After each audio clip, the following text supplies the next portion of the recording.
கைப்பட இப்போது நாட்டு முழுவதும் கடை அவசியமே.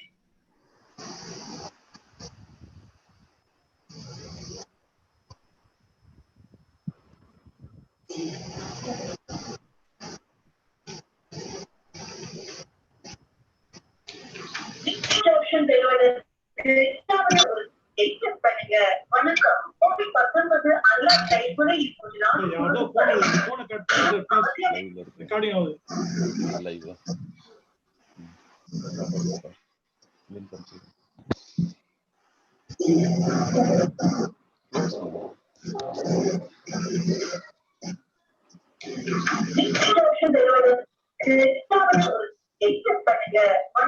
COVID-19 அல்ல கைப்பட இப்போது நாட்டு முழுவதும்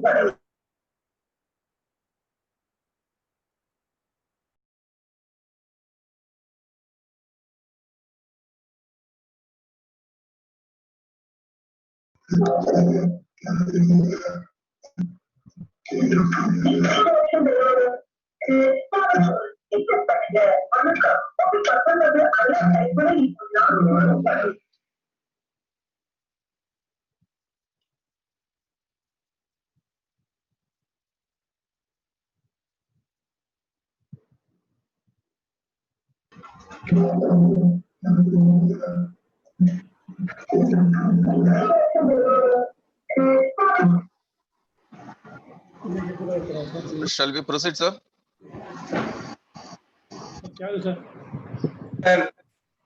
Thank you, sir. Shall we proceed? Five more minutes. 5 more minutes. We'll wait for 5 more minutes. Let participants Okay. can join.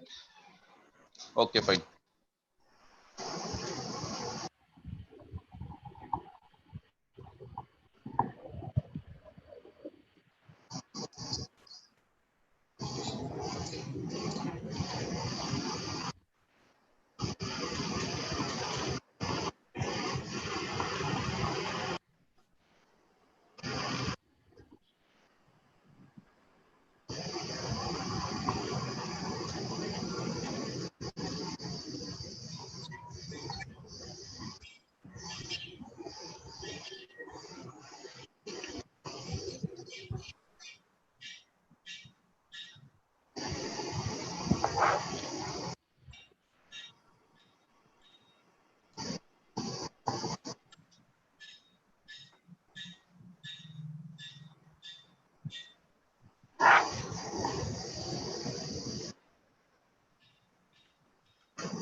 Ramakrishna, start பண்ணலாமா? ஸ்டார்ட் பண்ணலாம் சார். ரெக்கார்டிங் பண்ணிடுங்க sir. Okay, sir. Dilip. Okay start பண்ணலாம். Mr. Dilip. Yes. So very good morning to all the participants. We hope you are doing good and safe. So for the general instruction, it has been muted for the entire program. So to avoid sound disturbance and distractions for the presenters and the resource persons. If you have any questions during the resource person's presentation, kindly type your questions in the chat box. So once again, behalf of Vellore District Throwball Association and Soccer Academy Vellore, we warmly welcome all the participants, and we start with the quote, exercise your king and nutrition is your king. Together they create your fitness kingdom. With this quote, let's begin our virtual meeting today. So may I request Dr. N.V. Tyagachandan to welcome the gathering, as well introduce our chief guest, Dr. T. Maniyalagu sir. Tyagachandan sir, over to you. Yeah, thank you, Mr. Dilip. Most respected chief guest of this webinar, Dr. D. Maniyalagu sir. Respected resource persons, Mr. Madhyadevan sir and Lavanya Shanmugam ma'am. My dear association members, Mr. Degaran, Mr. Lakshmanan, and other members, and Mr. Dinagaran from IOB, Mr. Ramakrishnan, participants. Good morning, one and all. On behalf of the Vellore District Throwball Association and Socc Academy, I would like to welcome our chief guest, today's chief guest, Dr. D. Maniyalagu sir, and I thank him for accepting our invitation to be the chief guest for today's program. I welcome you, sir. On behalf of all the participants, I welcome you, sir. And then I would like to welcome our resource person, Mr. T. Madhiyalagan, gym instructor and trainer, is going to present a session on fitness today. I would like to welcome on behalf of the Vellore District Throwball Association Soccer Academy. I would like to welcome you. I welcome you, sir. I would like to express my gratitude to Ms. Lavanya Shanmugam. She is going to present about nutrition today. On behalf of you all, I would like to welcome her. Welcome you, ma'am. I would like to welcome all the participants, those who are present here for this webinar. I hope this wonderful webinar will be help you a lot. Once again, I welcome you all. I feel I am proud to introduce our chief guest, Dr. D. Maniyalagu sir, who is the right person for this today's webinar. He is working as an assistant professor in the Department of Physical Education, Alagappa University, Karaikudi. He produced more than 34 students in PhD, and then as well as 60 persons in MPhil. You have done a lot of projects in UGC, ICSSR, more than 75 lakhs for this project. And then you have visited so many countries like Singapore, Netherlands, South Korea for paper presentation and other related sports activities. He got so many awards. Because of the time constraint, I have to mention few awards. In 2019, he got Dr. Robson Award. And then in 2018, Outstanding Research Award awarded by National University, South Korea. And then 2014-16, he got the UGC Best Research Award. New Delhi has given this award. And then in 2015 also, he got award. We have presented more than 100 papers in both international and national level seminars, conference, etc. At present, he is working as assistant professor in Alagappa University. And with this webinar, I would like to welcome you, sir, for this webinar. I request you to deliver your address, chief guest address. Thank you, sir, for your kind introduction. Greetings from Alagappa University, Karaikudi, Tamil Nadu. I am Dr. D. Maniyalagu, working as an assistant professor in the Department of Physical Education and Health Sciences, Alagappa University, Karaikudi, Tamil Nadu. Before going to my talk, it's my pleasure to thank the organizing committee members, the Vellore District Throwball Association, and the Vellore District Soccer Academy for inviting me as a guest of today's national webinar on fitness and nutrition. I wish them for grand and fruitful end of this one-day webinar. The chosen topic, fitness and nutrition. I hope everyone is understood about the present situations because we are facing COVID-19 situations. As far as the statistics concerned, COVID-19 death cause is the foremost causes of death reason at present scenario. On the other hand, physical inactivity lifestyle plays the fourth position of overall global death causes. One can maintain the physical inactivity lifestyle, he or she can move a sedentary lifestyle behavior. When he or she move on the sedentary behavior lifestyle, ultimately they prone to hypokinetic diseases such as cardiovascular disease, that is coronary heart disease and stroke, metabolic disorder, diabetes, pulmonary disorder, asthma, obstructive and destructive pulmonary disorders, musculoskeletal disorder, back pain and arthritis, cancer, and so on. So these are all the possibilities one can prone to physical inactivity lifestyle. So taking into point, the World Health Organization launched two movements during 2019. The World Health Organization created a theme.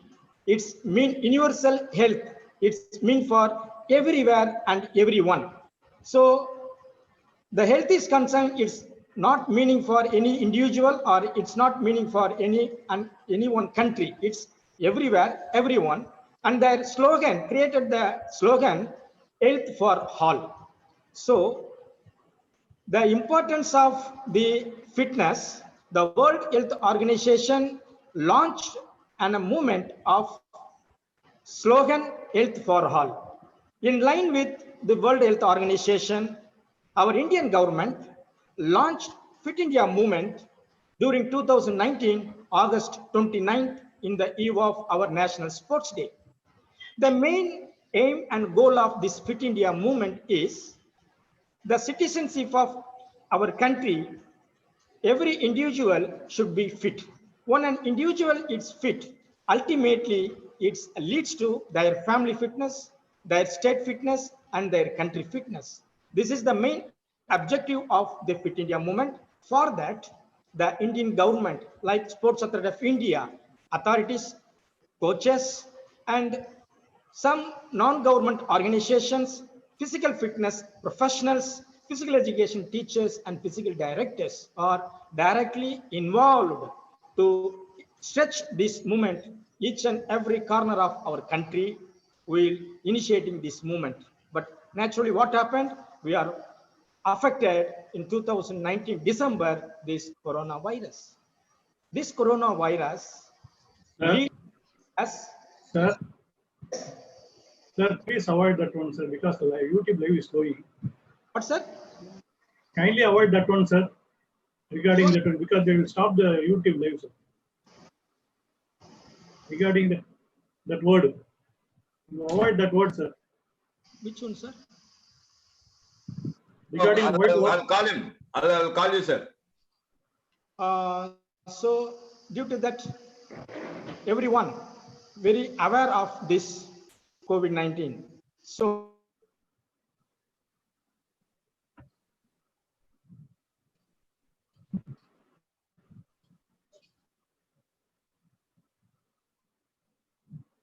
Ramakrishnan sir sir அவர் இதாயிட்டு பாருங்க. travel parallelly.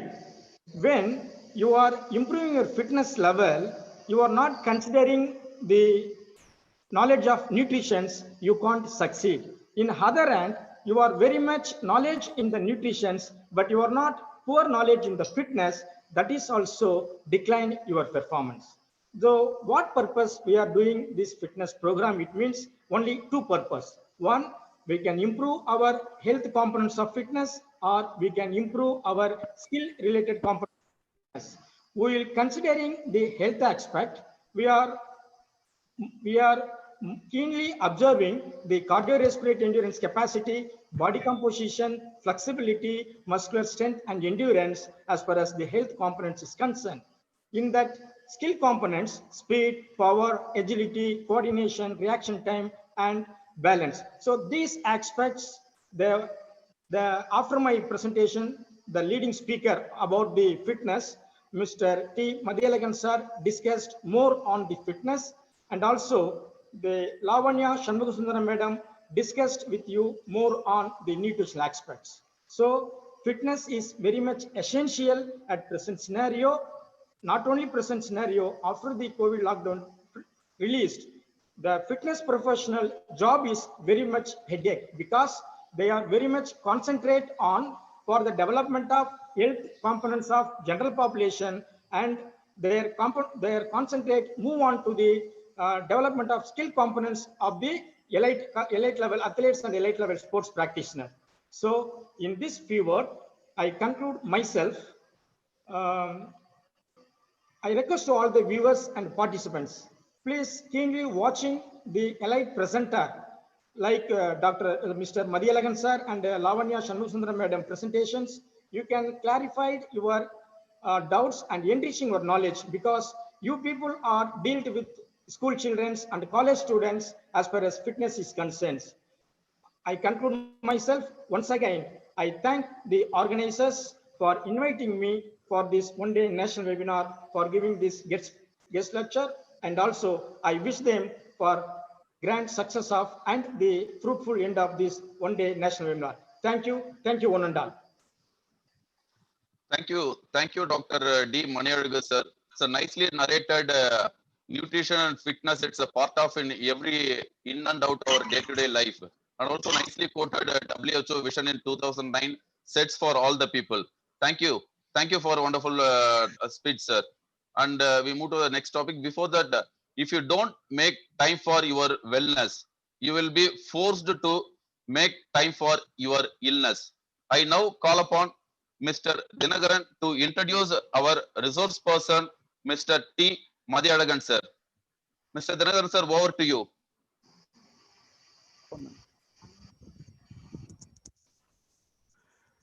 அனைவருக்கும் வணக்கம். Vellore district throwball association மற்றும் soccer academy இணைந்து நடத்தும் இந்த வெபினாரில் இன்று நம்மிடையே ஃபிட்னஸ் குறித்த கருத்துக்களை பகிர்ந்து கொள்ள வந்திருக்கும் திரு டி மதியழகன், டெக்காபிட் ஃபவுண்டர் அண்ட் ஹெட் கோச் அவர்களை உங்களிடையே அறிமுகப்படுத்துவதில் பெருமைப்படுகிறேன். இவர் உடற்கல்வித்துறையில் எம்பில் பட்டம் பெற்றுள்ளார் மற்றும் வர்மா அண்ட் மசாஜ் சயின்ஸ் மற்றும் yoga massage therapy முடித்துள்ளார்.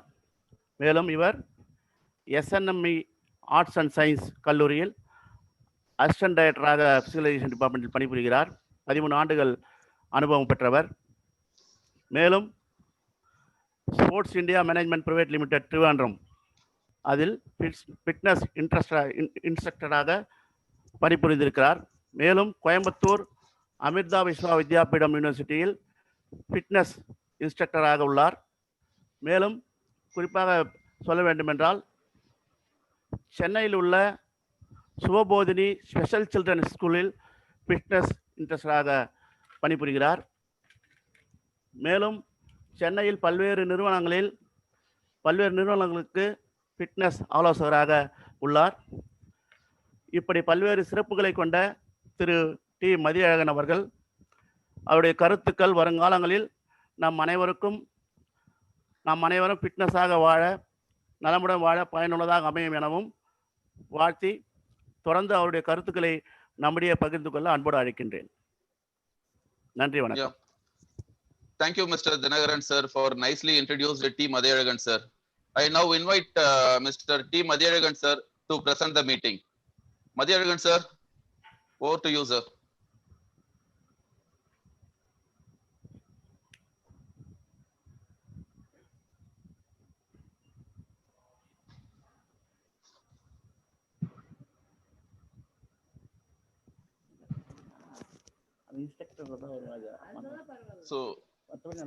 So dear participants, so during the session, you have any questions, kindly post it in the chat box for the presenters.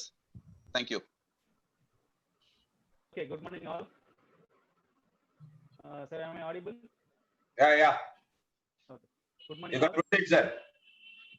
Thanks for the opportunity to present here. Thank you, Vellore District Throwball Association and Soccer Academy, chief members, secretaries, and presidents. Thank you once again for giving me the opportunity to present here today. Yeah.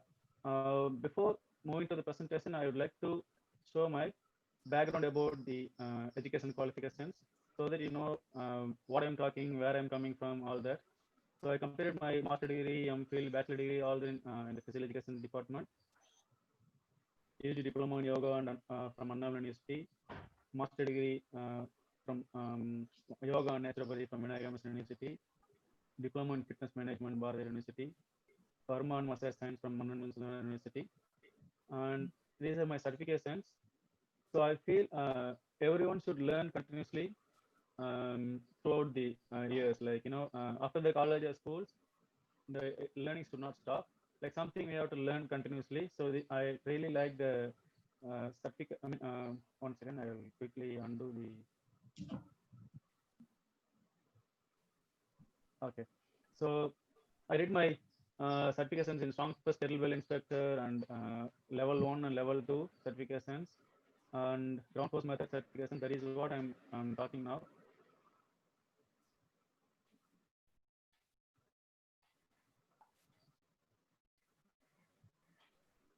Sorry, sir, on my screen sharing is missing. One second. One second. Okay.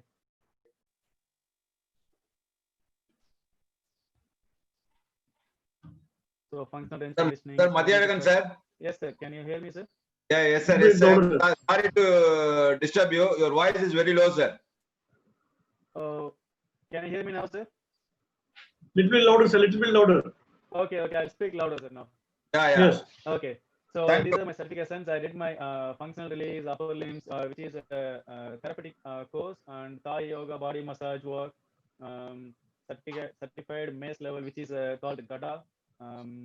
That Hanuman using Gada, right? So that certificate, aquatic fitness level 1 instructor, and currently pursuing traditional Indian club skills course. And these are the certificates: strong first bodyweight certification and barbell certification. I am about to do, this year, but because of the COVID situation, I have to postpone to the next year. So these are the certifications I'm going to do. By March, I will complete this all 3 certifications. Okay. So let's move to the ground force method. So this is the topic I'm going to discuss today. Ground force method is a system of movements where we develop the basic movement structures. Like we believe the movement should be really good before, you know, loading the joints, before you used to perform any movements. Like for example, when you play a sport, you need to learn the skill, of course. But before learning the skill, can you move your joints to the full range? So that is the movement thing we are trying to incorporate in the training methods. So the idea here is to move better. To move better, like how you were in the childhood. Okay, like when you were in the small age, you used to play, run, jump, throw, climb, like rolling, falling, all that we do. But during that time, after all the activities, we don't get pain at all. If you see your children, they play a lot in the village and all, mostly they play a lot, but they don't complain any pains or niggles in the body. So that's the idea of this course also. I mean, that's the idea of this program also. The ground force method is the movement from the ground up. So if you don't move well, you're putting fitness, skill, and strength practice on top of the faulty foundation. So your joints cannot perform well. Your muscles cannot perform well when the joint has like lesser range of motion. You cannot perform the joint to the full range of movement. Like the joint cannot move fully, then the performance also will be limited. Okay, so that's about it. Next. So this is a FMS performance pyramid. So functional movement screening performance pyramid. So ground force method strongly believe this pyramid. So initially, if you see, there is a movement at the bottom, and then performance, and then skill. So movement is proprioception and mobility is stability. If you can move well, your body can perform well. If your body can perform well, then you can, over that movement and performance, if you add skills, then you can, successfully improve your skills, and you can improve your performance. Overall, everything will be better. You will complete that performance and skill.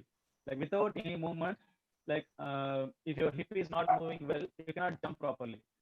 Okay, if you don't focus on improving your hip mobility or hip strength, hip muscle strength, the hip extension will not be the full range. Without improving the performance without improving the movement, you cannot improve the performance. Without improving the performance, you cannot improve whatever skills you have. Without the performance and movement, that is useless. Okay, that's a thing here. Let's have a look at fitness components for volleyball. So you see skill and technique, balance and coordination, agility, reaction time, speed and quickness, motivation and self-confidence, strength and power, coping with pressure situations, analytic and tactical ability, flexibility, aerobic endurance, body size and composition. So all this matters when the player to play well or to perform well. So to all these skills, you can improve through the ground force method. So these are the training methodology from the ground force method. So if you see that there is much more you can improve for the sports performance. Sir, again, sorry to interrupt you, sir. Madhavan, sir. Yes, tell me, sir. Sir, your voice is very low. But in chat box, participants are sending message, and as well as it will be good if you can present in both the language, Tamil and English, sir. Okay. So one second, sir. Your voice is very low. Some of them is not able to hear you, sir. That's why. The headset is problem, sir. Headset is problem, sir. Thank you, sir. Okay, so can you hear me now? Okay. Okay, perfect. So GFM training methodology la vandu pathina indha mari agility and quickness, balance, breathing, connecting to the move. So can you hear me, sir? Yeah, Very good, sir. sir. Okay. So connecting to the movements, like ஒரு movement and இன்னொரு movement வந்து அந்த connection smooth ஆ இருக்கிறதுக்கு coordination, movement coordination, efficiency, endurance, flexibility, flow, movement flow, the graceful movements, integration versus isolation. Isolation means one particular exercise, one particular muscle or group of muscle and one particular joint working at the same time. But the integration means like unitly, like one unit of movements, like group of movements happening at the same time, the complex movements. That's what we teach in the ground force method. And the intensity we play according to the student or training. You can keep it light or medium or slow or like based on the requirement. The coach can decide the intensity. Mobility based on the observation by the coach. I will explain more in the next slides. Play. It is also a play. The ground force method is a movement, fun and fundamental movements. So playful movements. So people enjoy playing. That's the reason sportsmen choose the career in sports. So they enjoy sports. So the ground force method, training method also a fundamental, the foundational of strong movements in a fun way and playful way. So you can develop power, improve posture, and coordination, practice versus workout. Like practice means when you do something with your goal is improving the training. To improve something, you need to focus on the training program is practice or training. Workout means just sweating and burning calories, and there is no goal, just training something without in the random workout. Okay, that's called workout. Practice or training means you need to improve something, focusing on particular skills. Okay, progress. So where you are now, and after a month or after 2 months, where you are reaching, that's a progress. So we monitor the progress based on the components you are missing, you're lacking. We will focus on the program to improve that thing also. Stability. So joint stability, overall stability, core stability, and speed, strength, variety of movements. So to engage all the joints and muscles from top to bottom, there are variety of movements in this method.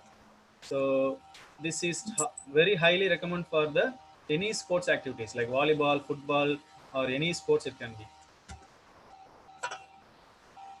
So we start with ground force exploration. Ground force exploration is a set of movements where you can improve many things. I'll explain in the next slide. Mainly, this is to observe uh, like how the students are in particular day, in that particular day.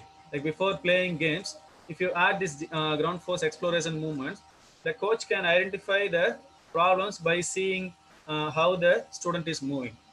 Okay, or the student can also observe that like something is wrong in my right hand, something is wrong in my left hand, some imbalance is there.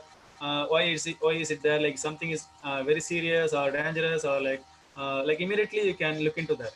That's why this ground force exploration is very helpful if you add in the warming up part.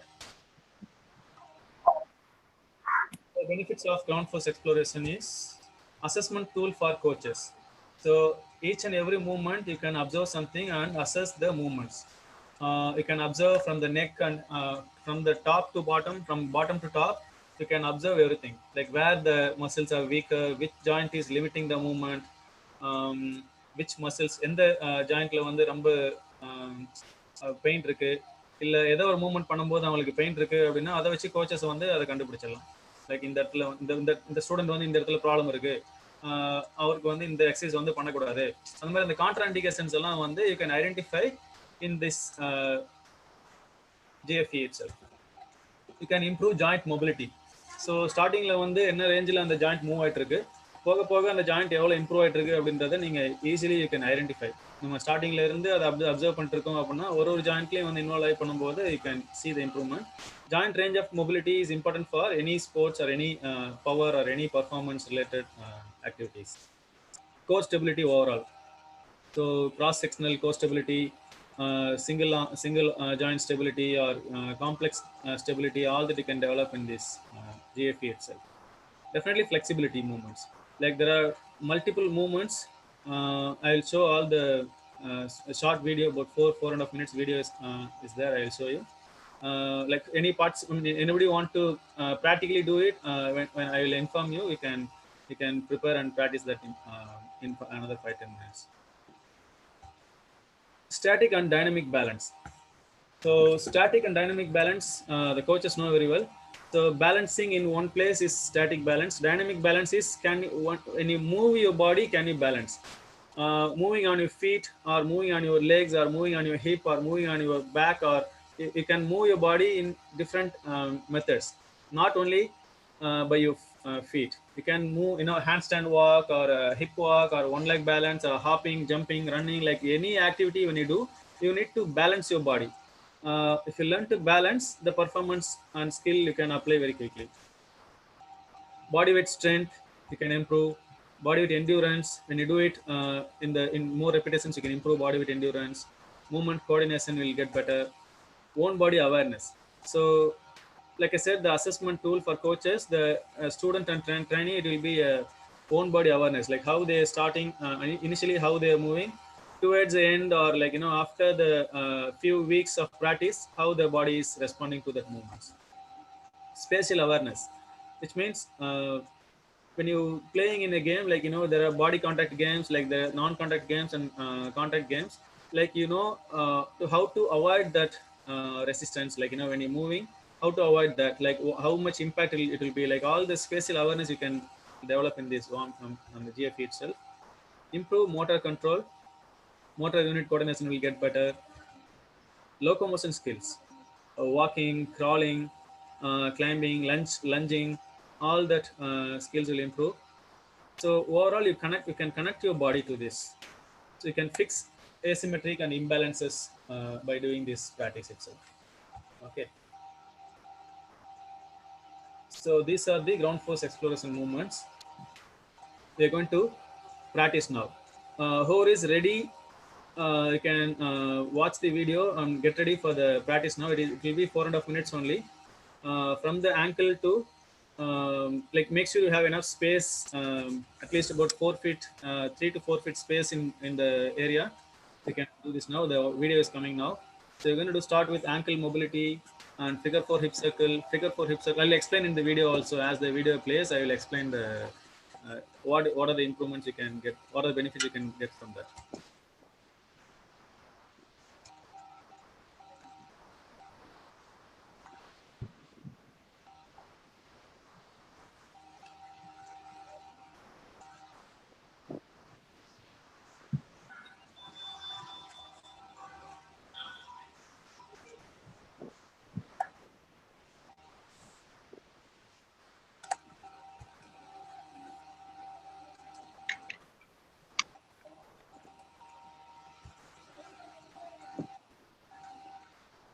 I'm sorry, one second. Yes, coming.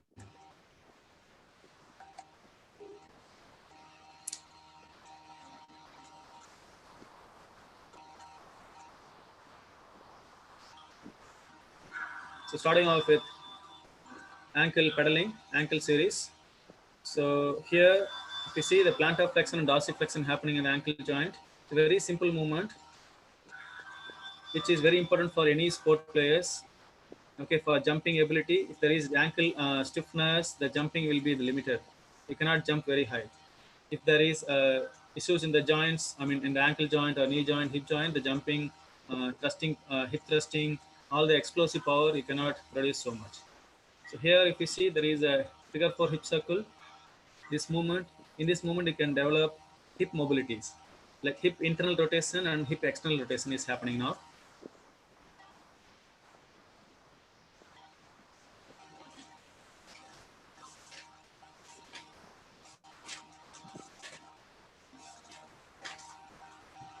Yeah, same thing, little more movement, little more range, extra range with knee flexion and ankle flexion. So if you see, right leg is dorsiflexion and left leg is plantar flexion.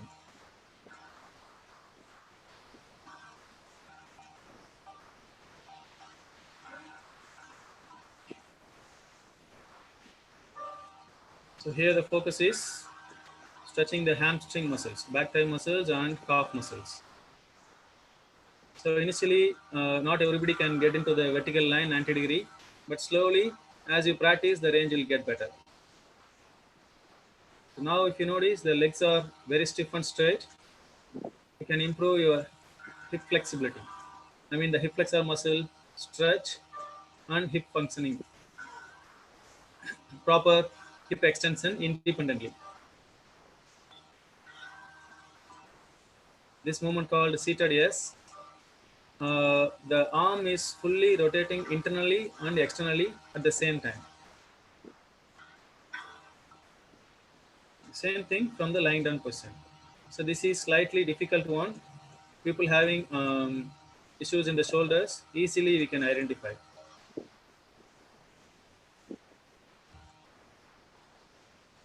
Cobra to stretch your abdomen and front thigh muscles.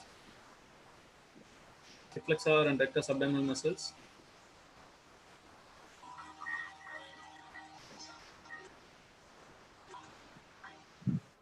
Six-point stand, quadruped walking, locomotion and gait improvements. You can easily identify people having imbalance while doing this. The hip may go one side, the arm may take little slow. So this is little bit challenging, but still the sportsman can do comfortably. So all this helps you, identify the imbalance. At the same time, this is the preparation for the sports also. It helps you activate the muscles and core muscles for the game. So it's a very light work before the sport, before the game. So you can incorporate this warming up method in addition to your sports warming up. Whatever skill warming up you're doing for the volleyball or football, you may have the specific warming up drills for the games. So in addition to that, you can add this to boost the other activities also to get better.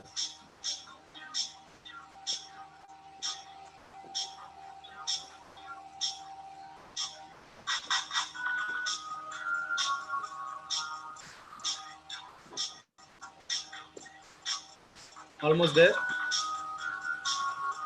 Last few steps only.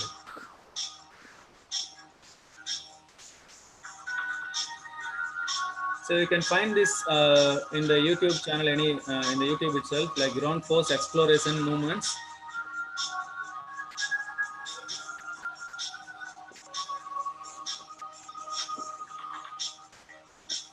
Okay, that's it. Next, these are the ground force exploration. We can use it for warming up and as also as an assessment tool. And the main ground force method movements are coming now, which you can incorporate in any of the training programs, like fitness training program or kettlebell training or weightlifting or any training movements. You can add these coming movements.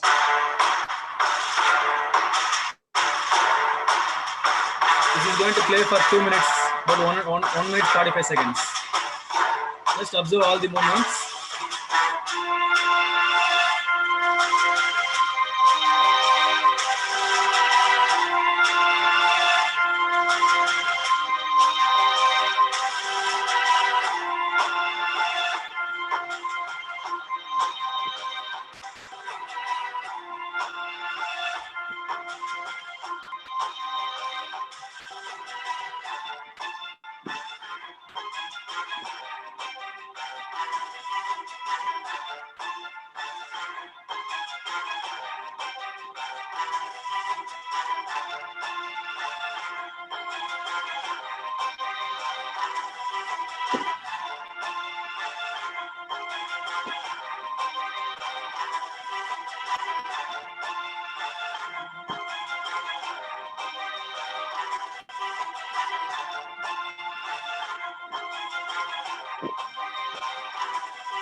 If you see, there are multiple movements from different patterns. So can you hear me, sir? Yeah, yes, please. So, so our body can move multiple patterns. Like these are the movements or very basic movements, or anybody can do. Like there is from here you can connect to the advanced movements. Like from here you can progress and build strength from these foundational movements. You can develop any advanced movements. So before performing any advanced movements, you need to master the basic movements first. Unless the advanced movement you cannot perform very well, the efficiency you cannot produce so much in that advanced movements.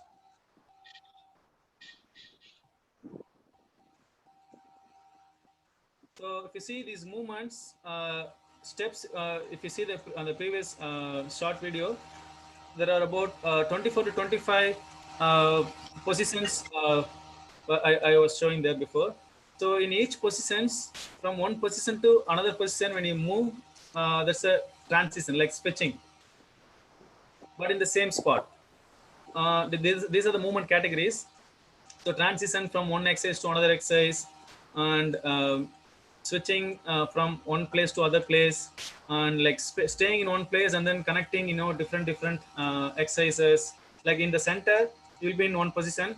You can connect, 8 different exercises, going to the right side, one exercise come to the center again, then to the left side, one exercise come to the center again. Like that, you connect. That is called crossroad. These are the different positions. You can mix and play with the movements. A good coach can creatively add many movements in this program for the players to have fun and enjoy the training methods.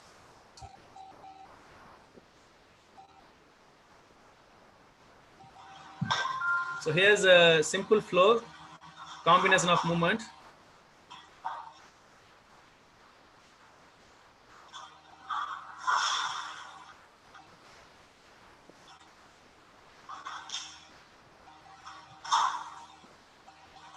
You can design something on your own.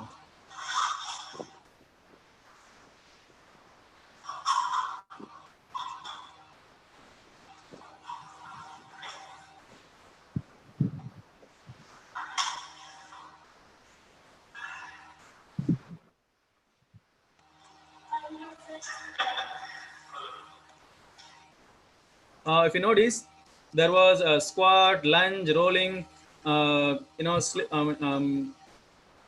like cartwheels, one leg squat, and backward rolling, like different movements. I was incorporated in this simple complex move. Like a coach can mix and whatever the abilities of the students, you can play with different movements. You can teach new movements. Like every day, if you come up with some flow, different flows, kids will enjoy. Players will enjoy and improve their fitness levels by just practicing this ground force method flows. Each one, we can keep it light intensity work, like high intensity work, like repeating many times, and having partners and playing games. All that you can design.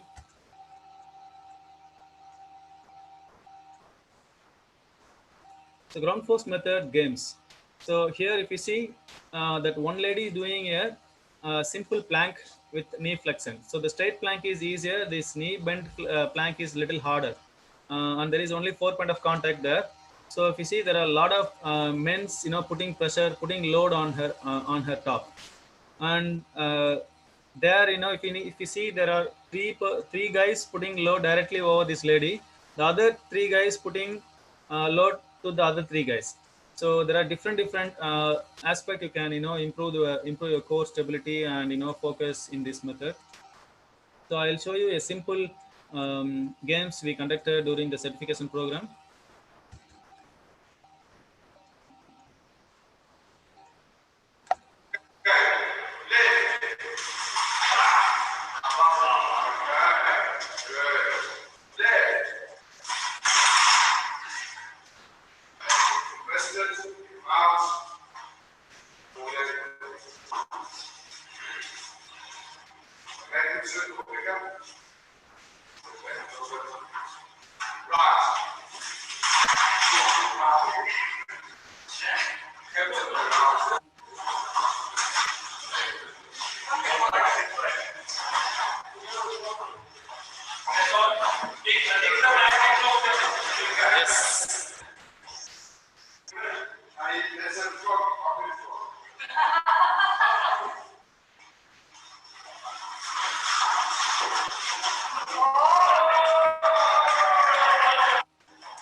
So if you see, there are different games. A coach can creatively, come up with different ideas to improve specific skills for the specific sports. So specific sports performance you can improve by adding this GFM games, or in physical education also we learned recreation games. You can incorporate that also in mixing with ground force method games, which will be very more challenging and demanding games. By playing, the students can improve their fitness level and improve their abilities, reaction time, quickness, like all kind of general fitness and sports performance components they can develop by just playing itself.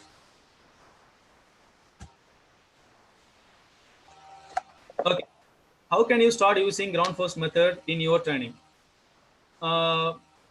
In the ground force மெத்தட்ல first நம்ம பார்த்தோம் ground force exploration அப்படின்ற ட்ரில்ஸை மட்டும் வந்து அந்த 13 movement skills, அந்த video short video first ஒரு lady perform பண்ண அந்த வீடியோ வந்து அந்த வீடியோ நீங்க I can send in the group or what groups if you have. So அதுல வந்து எல்லா மூவ்மெண்ட்ஸும் இருக்கு. லைக் இந்த சேம் வே மாறாம அப்படியே ப்ராக்டிஸ் பண்ணீங்க அப்படின்னா you can definitely improve many by just doing the ground force exploration movement. So warming அப்ல ஒரு 2 வீக்ஸ் ஒரு 3 வீக்ஸ் அதை வார்மிங் அப்ல பண்ணிட்டு அதுக்கப்புறமேட்டு எந்த மாதிரி பிளேயர்ஸ் கிட்ட வந்து இம்ப்ரூவ்மெண்ட் இருக்கு, எந்த மாதிரி அவங்க பாடியில ஃபீல் இருக்கு, அந்த கேம் முடிச்சதுக்கு அப்புறமேட்டு வந்து அதை அப்படியே ரிவர்ஸ்ல பண்ணணும். ஸ்டார்டிங்ல இருந்து எப்படி வந்து கிரவுண்ட் ஃபோர்ஸ் எக்ஸ்ப்ளோரேஷன் வந்து ஆங்கிள் மூவ்மெண்ட்ல இருந்து பண்ணிட்டு அப்படியே லாஸ்ட்ல வந்து பிளாங்க் அண்ட் ஸ்குவாட்ல முடிச்சது. அதே மாதிரி ஸ்குவாட் அண்ட் பிளாங்க்ல ஸ்டார்ட் ஆகி அப்படியே கூல் டவுன் பண்ணும்போது அப்படியே சீட்டட் ஆங்கிள் சீரியஸ் மூவ்மெண்ட்ஸ்ல போயிட்டு அதை கம்ப்ளீட் பண்ணணும். ஸோ இதுதான் வந்து கிரவுண்ட் ஃபோர்ஸ் எக்ஸ்ப்ளோரேஷனுடைய மூமெண்ட்ஸ். ஸோ இதை வந்து ஒரு 2-3 வீக்ஸ் இன்கார்பரேட் பண்ணி உங்களுடைய வார்மிங் அப்லையும் கூல் டவுன்லையும் ஆட் பண்ணதுக்கு அப்புறமேட்டு என்ன மாதிரியான இம்ப்ரூவ்மெண்ட் இருக்கு பிளேயர்ஸ் கிட்ட, என்ன மாதிரியான ஃபீட்பேக் கொடுக்குறாங்க அப்படின்றத வந்து நீங்க எனக்கு முடிஞ்சா ஷேர் பண்ணுங்க. It will be very useful for me. That feels good. Okay, so you can use this ground exploration warming up, kettlebell training or any barbell fitness training methods. So there is lot more in these movements. Like in this 45 minutes I cannot explain everything about the ground. So I just took one part. So that's about ground force methods. So I am this presentation in another 2-3 minutes. So I'll share my experiences about the ground force method. So I had about 13 plus years experience in this fitness industry, working with students from all age groups, from 8 years to 85 people. I was working, helping and improve their physical abilities and sports performance, all that.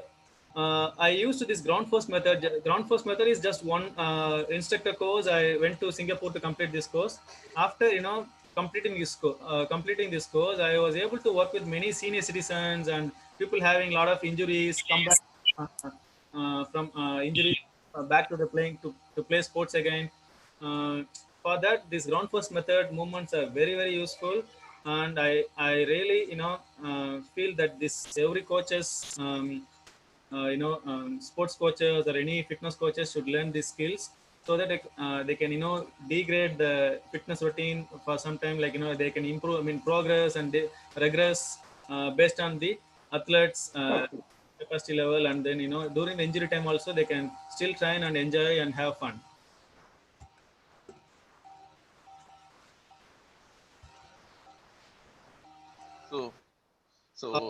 So we are specialized in, so this is my team. We are Decafit, only 4 of us in T Nagar. So we are specialized in functional fitness movements like bodyweight training, kettlebell training and barbell training. So these are our services: semi-personal training, personal training, virtual training and online coaching, certification programs in fitness, kettlebell, bodyweight training, like different certification programs we organize in our place, one-day workshops and physiotherapy treatments, defense classes, kids summer camps. So these are the services we offer at our facility. So I am planning to conduct a body weight program, 1 month program. So anybody can participate from anywhere. So interested, please contact me. This will be a simple program, simple exercise. You can practice anywhere, anytime, just using your body weight, any level, like you, whether you are a basic beginner or a, advanced level, anybody can do. The intensity will be very challenging according to their level. So interested, please contact me, and definitely please follow my Instagram pages and Facebook pages for more updates about the training methods. Thank you for all the uh, members and chief guest and all the participants. Thank you once again for the Vellore District Throwball Association and Soccer Academy for giving the opportunity to present here. Thank you. Yeah, it was a really wonderful session, Madhyadagan sir. The way you are presented in the slides as well as the video, you explained the way. We get so much of inputs from your presentation, sir. Not only into that, lot of the coaches getting a new tool for given the extra workout to their players as well as other coaches. So it's really wonderful. And we have a few questions in our chat box, Madhyadagan sir. Yes, yes. We will go with that. Yeah, sure, sure, sure. So is Sivaraj sir கேட்டிருக்காரு how to relax after the game. So we can take it this question, GFM ல ground force method ல relaxationக்கு ஏதாவது இருக்குதா after the game? Okay, so if you notice, I explained about the breathing and movement coordination. There is slow movements, அதாவது ரொம்ப மெதுவா பண்ற மூவ்மெண்ட்ல இருந்து ரொம்ப அக்ரெசிவா ஃபாஸ்டா குயிக்கா பண்ற மாதிரி, எஜிலிட்டி இம்ப்ரூவ் பண்ற மாதிரி மூவ்மெண்ட்ஸ் நிறைய இருக்கு. ஸோ இதுல வந்து கூல் டவுன்ல வந்து பாத்தீங்கன்னா ரொம்ப ஸ்லோவா ரிலாக்ஸேஷன் மூவ்மெண்ட்ஸா பண்ணணும். லைக் அன்னைக்கு வந்து பர்டிகுலரா ஏதாவது ஒரு ஸ்பெசிபிக் ஸ்கில்ஸ் அவங்க ப்ராக்டிஸ் பண்ணிருக்காங்க அப்படின்னா அந்த particular group of joints and muscles relax ஆகிற மாதிரியான மூவ்மெண்ட்ஸை வந்து கிரவுண்ட் ஃபோர்ஸ் மெத்தட்ல இருந்து எடுத்து அந்த மூவ்மெண்ட்ஸை ப்ராக்டிஸ் பண்ணும்போது அது அந்த ஜாயின்ஸ் வந்து ரெக்கவரி ஆகும். At the same time next டேக்கு வந்து நல்லா பர்ஃபார்ம் பண்ணுறதுக்கும் அது யூஸ்ஃபுல்லாக இருக்கும். லைக் ஒரு ஒரு ஒரு ஜாயிண்ட்டை வந்து நம்ம பர்டிகுலராக இப்போ ஷோல்டர்ஸ், ஆர்ம்ஸ், லைக் கண்டினியூஸாக ஸ்மாஷிங், லைக் ஒரே ஒரு சைடில் தான் வந்து ஒரு பிளேயர் எடுத்துக்கு பார்த்து வாலிபால் யூஸ் பண்ணும்போது like majority people smash in one hand. So அதில் என்ன ஆகுனா like lot of imbalance our body will develop. So அதை வந்து கூல் டவுன் பண்ணும்போது தான் வந்து அந்த இம்பேலன்ஸ்லாம் வந்து ஃபிக்ஸ் ஆகும். அந்த மசில் யூஸ்டு மசில்ஸை வந்து அன்டூ பண்ணணும், அந்த டயர்ட்னஸை வந்து அன்டூ பண்ணணும். Yes. So then the another question from Sujata ma'am. அவங்க என்ன கேட்டிருக்காங்கன்னா, this GFM only for players or we can do for other common people? Okay, this GFM is for everybody, everyone. Like நம்ம வந்து குழந்தையா வந்து பிறக்கும் போது குழந்தை அம்மாவோட வயித்துல இருந்து வெளியே வரதுக்கு முன்னாடி நம்மளுடைய மூவ்மெண்ட் வந்து ஸ்டார்ட் ஆயிடுச்சு. வயிற்றுக்குள்ளேயே உதைக்கிறது, கை அசைவு, கால் அசைவுலாம் இருக்கும். ஸோ பிறக்கிறதுக்கு முன்னாடி இருந்து நம்ம இறக்குற வரைக்கும் வந்து பார்த்தீங்கன்னா நம்மளுடைய மூவ்மெண்ட் வந்து நம்ம பாடியில் வந்து நம்ம மெயின்டைன் பண்ணிட்டே இருக்கணும். லைக் அது வந்து ஒரு பாயிண்ட்டுக்கு அப்புறம் நம்ம யூஸ் பண்ணாமல் இருக்கோம். இப்போ செடன்டரி லைஃப் ஸ்டைல் இருக்கவங்களாம் வந்து பார்த்தீங்கன்னா அவங்களுக்கு ஷோல்டர் இஷ்யூ, நீ இஷ்யூ, பேக் இஷ்யூ, அது மாதிரி எல்லாருக்குமே வந்துட்டு இருக்கும். ஸோ இந்த மாதிரி மூவ்மெண்ட்ஸ் அவங்க தொடர்ந்து பண்ணிட்டு இருக்கும்போது அவங்களுடைய அந்த ஒரிஜினல் மூவ்மெண்ட்டை அவங்களால தக்க வச்சுக்க முடியும். அந்த ஃபுல் ரேஞ்ச் ஆஃப் மூவ்மெண்ட்ஸ் வந்து யோகா பண்ணுறவங்க வந்து பாருங்க பயங்கர ஃபிளெக்சிபிளாக இருப்பாங்க. ஏதாவது ஒரு சைடில் தான் அவங்களோட ஃபேவரட் சைடில் ஃபிளெக்சிபிளாக இருப்பாங்க, இன்னொரு சைடு வந்து வீக்காக இருக்கும். அந்த சைடும் அவங்க ஃபோக்கஸ் பண்ண மாட்டாங்க. ஸோ அந்த அட்வான்ஸ் லெவல் ஸ்போர்ட்ஸ் பர்சனாக இருந்தாலும் சரி, ரொம்ப பிகினராக இருந்தாலும் சரி, அவங்க வந்து கண்டிப்பாக மூவ் பண்ணணும் அவங்களோட ஜாயின்ஸை. So that's a foundation of movements. Yes. So Madhyadagan sir, this is a question from my side. Okay. If the sports person get a injury in the ankle and it gets sprained, so அவங்க வந்து அந்த GFMல அந்த movements எது பண்ணலாம் பண்ணக்கூடாதுன்றது how they can measure? So அது measuring factors ஏதாவது இருக்கா? அந்த ஆங்கிள் இன்ஜுரி ஆனதுக்கு அப்புறமேட்டு அந்த ஆங்கிள் ஜாயிண்ட்ல எவ்வளவு மூவ்மெண்ட் இருக்கு அப்படின்றத வந்து கோச் ஷுட் ஐடென்டிஃபை, அப்சர்வ் பண்ணணும். அந்த மூவ்மெண்ட்ல வந்து எந்த மூவ்மெண்ட்ல வந்து பெயின்ஃபுல்லா இருக்கு அப்படின்றத வந்து நெக்ஸ்ட் அப்சர்வ் பண்ணணும். அந்த பெயின்ஃபுல் மூவ்மெண்ட்ஸை கண்டிப்பா அவாய்ட் பண்ணணும். ஸோ பெயின் இருக்கு அப்படின்னா அது கண்டிப்பா வந்து you are putting more harm to injury. So painful movement avoid பண்ணிட்டு பெயின் இல்லாத மூவ்மெண்ட்டை வந்து ப்ராக்டிஸ் பண்ண அந்த மூவ்மெண்ட் ரெக்கவரியும் ஆகிட்டு இருக்கும். At the same time movement also holding, அந்த மூவ்மெண்ட்டே தக்க வச்சுக்க முடியுது. அதே டைம்ல ரெக்கவரியும் ஒரு சைடில் ஆகிட்டு இருக்கு. ஸோ ரெக்கவரி ஆகிறதுக்கு ஹெல்ப் பண்ணணும், அதே டைம்ல மூவ்மெண்ட்டும் பண்ணணும். ஸோ அது என்ன லெவலில் இன்ஜுரி இருக்கு அப்படின்றது வந்து பிசியோதெரபிஸ்டோ அல்லது டாக்டரோ வந்து பார்த்தாங்க அப்படின்னு அவங்க வந்து அது என்ன கிரேட்ல இருக்குன்றதை வந்து ஐடென்டிஃபை பண்ணுவாங்க. ஸோ அவங்களுடைய ரெக்கமெண்டேஷனோட பண்றது better. So on the pain irka partuku we can avoid the movements and try to avoid give the load. We should avoid, sir.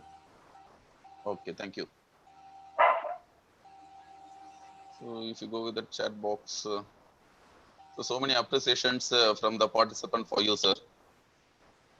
Sorry, sir. So many.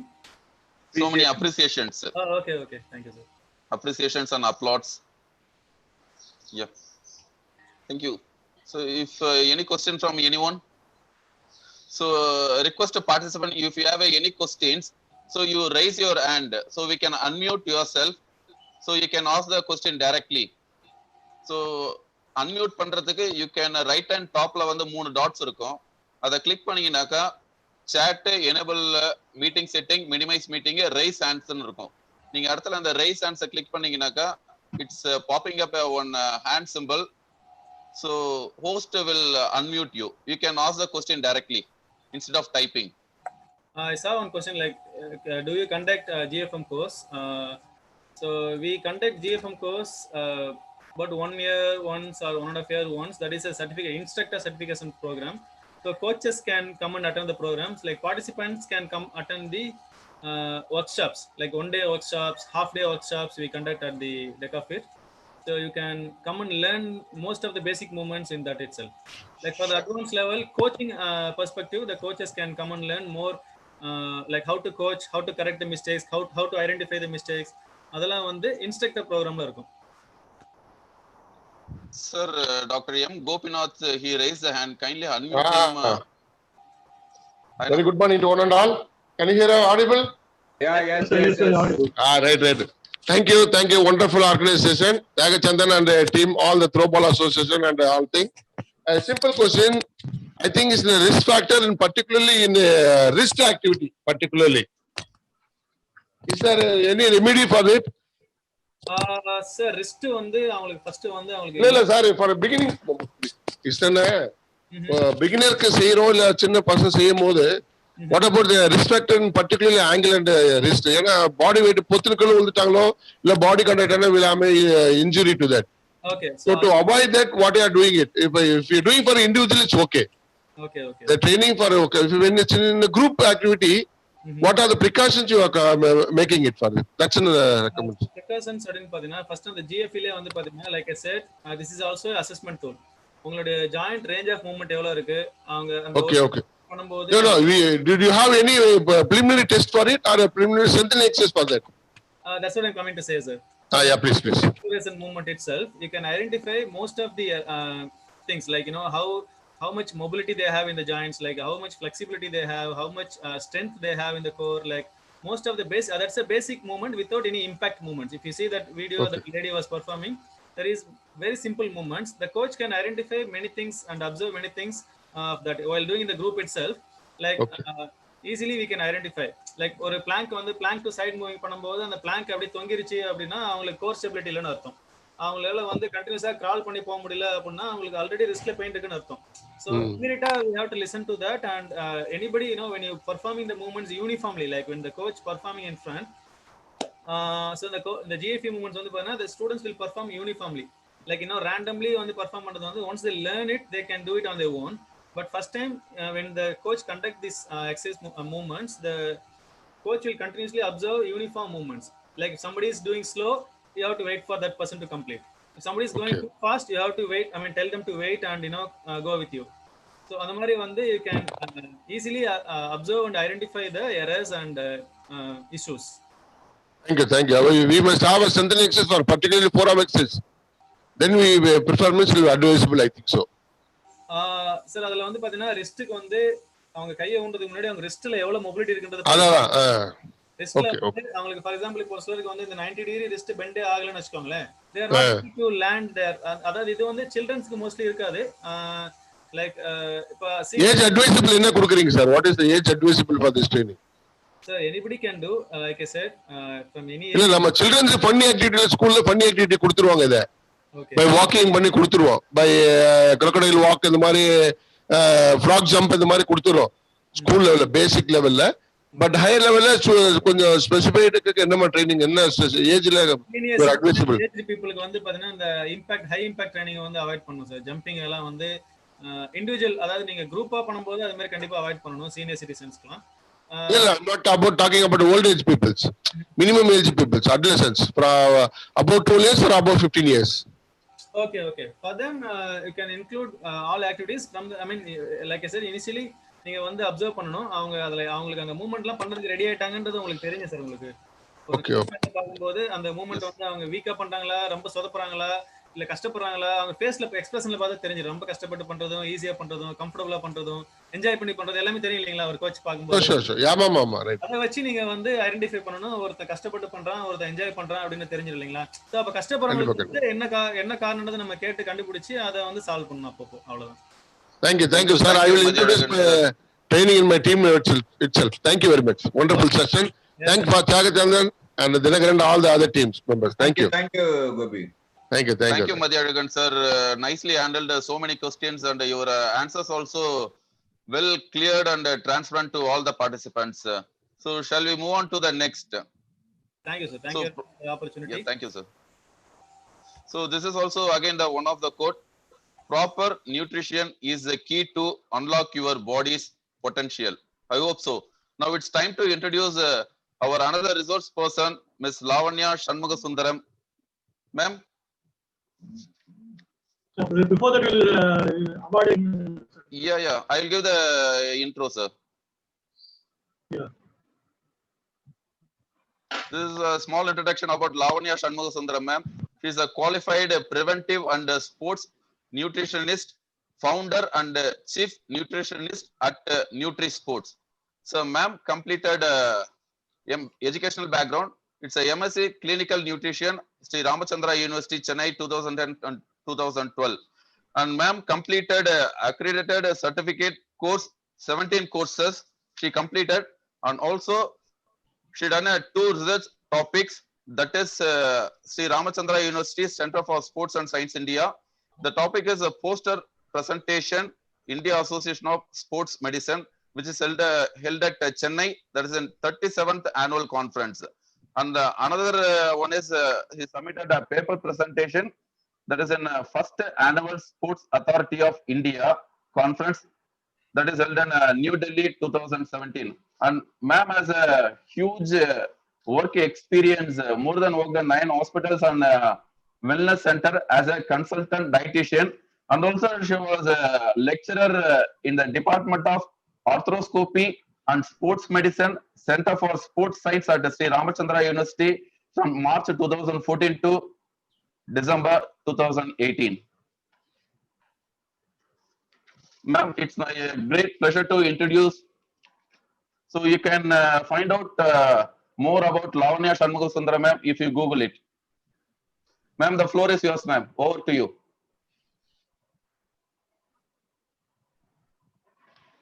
Ma'am, are you able to hear?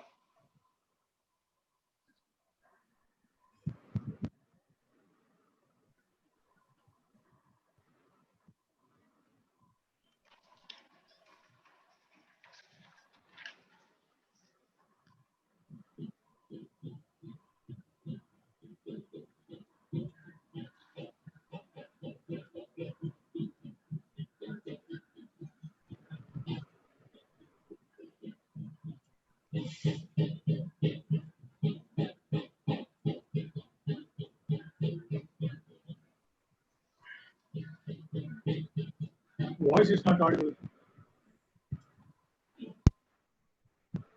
How about now? Are you able to hear me? Yeah, now it's clear, ma'am. Now it's clear. Now the forum is yours, ma'am. Thank you so much for inviting me for the program. And I'm Lavanya, sports nutritionist, and I'm going to talk about nutrition for team sports. Is my slides are visible? Yeah, visible, ma'am. Okay. So, moving on to the topic, I'm going to cover all these topics for today: introduction and energy system, and each. I can even talk about this for one more day for it. But important points will be covered within the 45 minutes duration. So introduction, team sports is something like you must have heard about skill-based sports, team sports, power sports and all. For skill-based, you'll be more focusing than spending more power and all. For the team sports, you need to have power, strength, agility and speed. it's something like you should be like overall in all kind of capacity when you are into a team sports thing.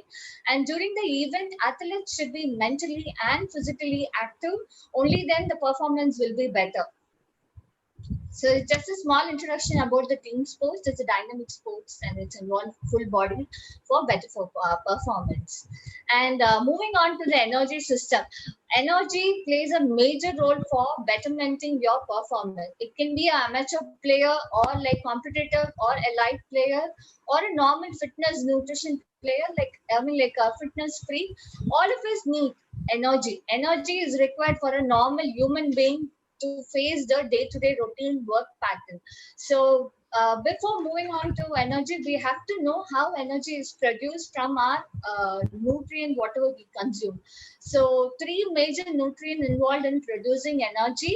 I'm just making it in a very simplest way of biochemistry, like protein, carbohydrate, and fat. All three nutrients plays a major role for producing energy. And first, carbohydrate plays a primary source to produce energy, followed by fat. We try to limit the protein breakdown to produce energy. If you see it, it's very clear that tissue will be breaking down to produce energy, which indirectly means you're breaking down muscle to produce energy, which is not, essential, because when you're breaking fat muscle to produce energy, indirectly your muscle breakdown will be more and the injury and other inflammation will be more in our body. So our main goal is to produce energy through carbohydrate and fat. So for an endurance sports person, initially carbohydrate will be used to produce energy, and it can be for 3 to carbohydrate fuel source for energy between 3 minutes to 3 hours.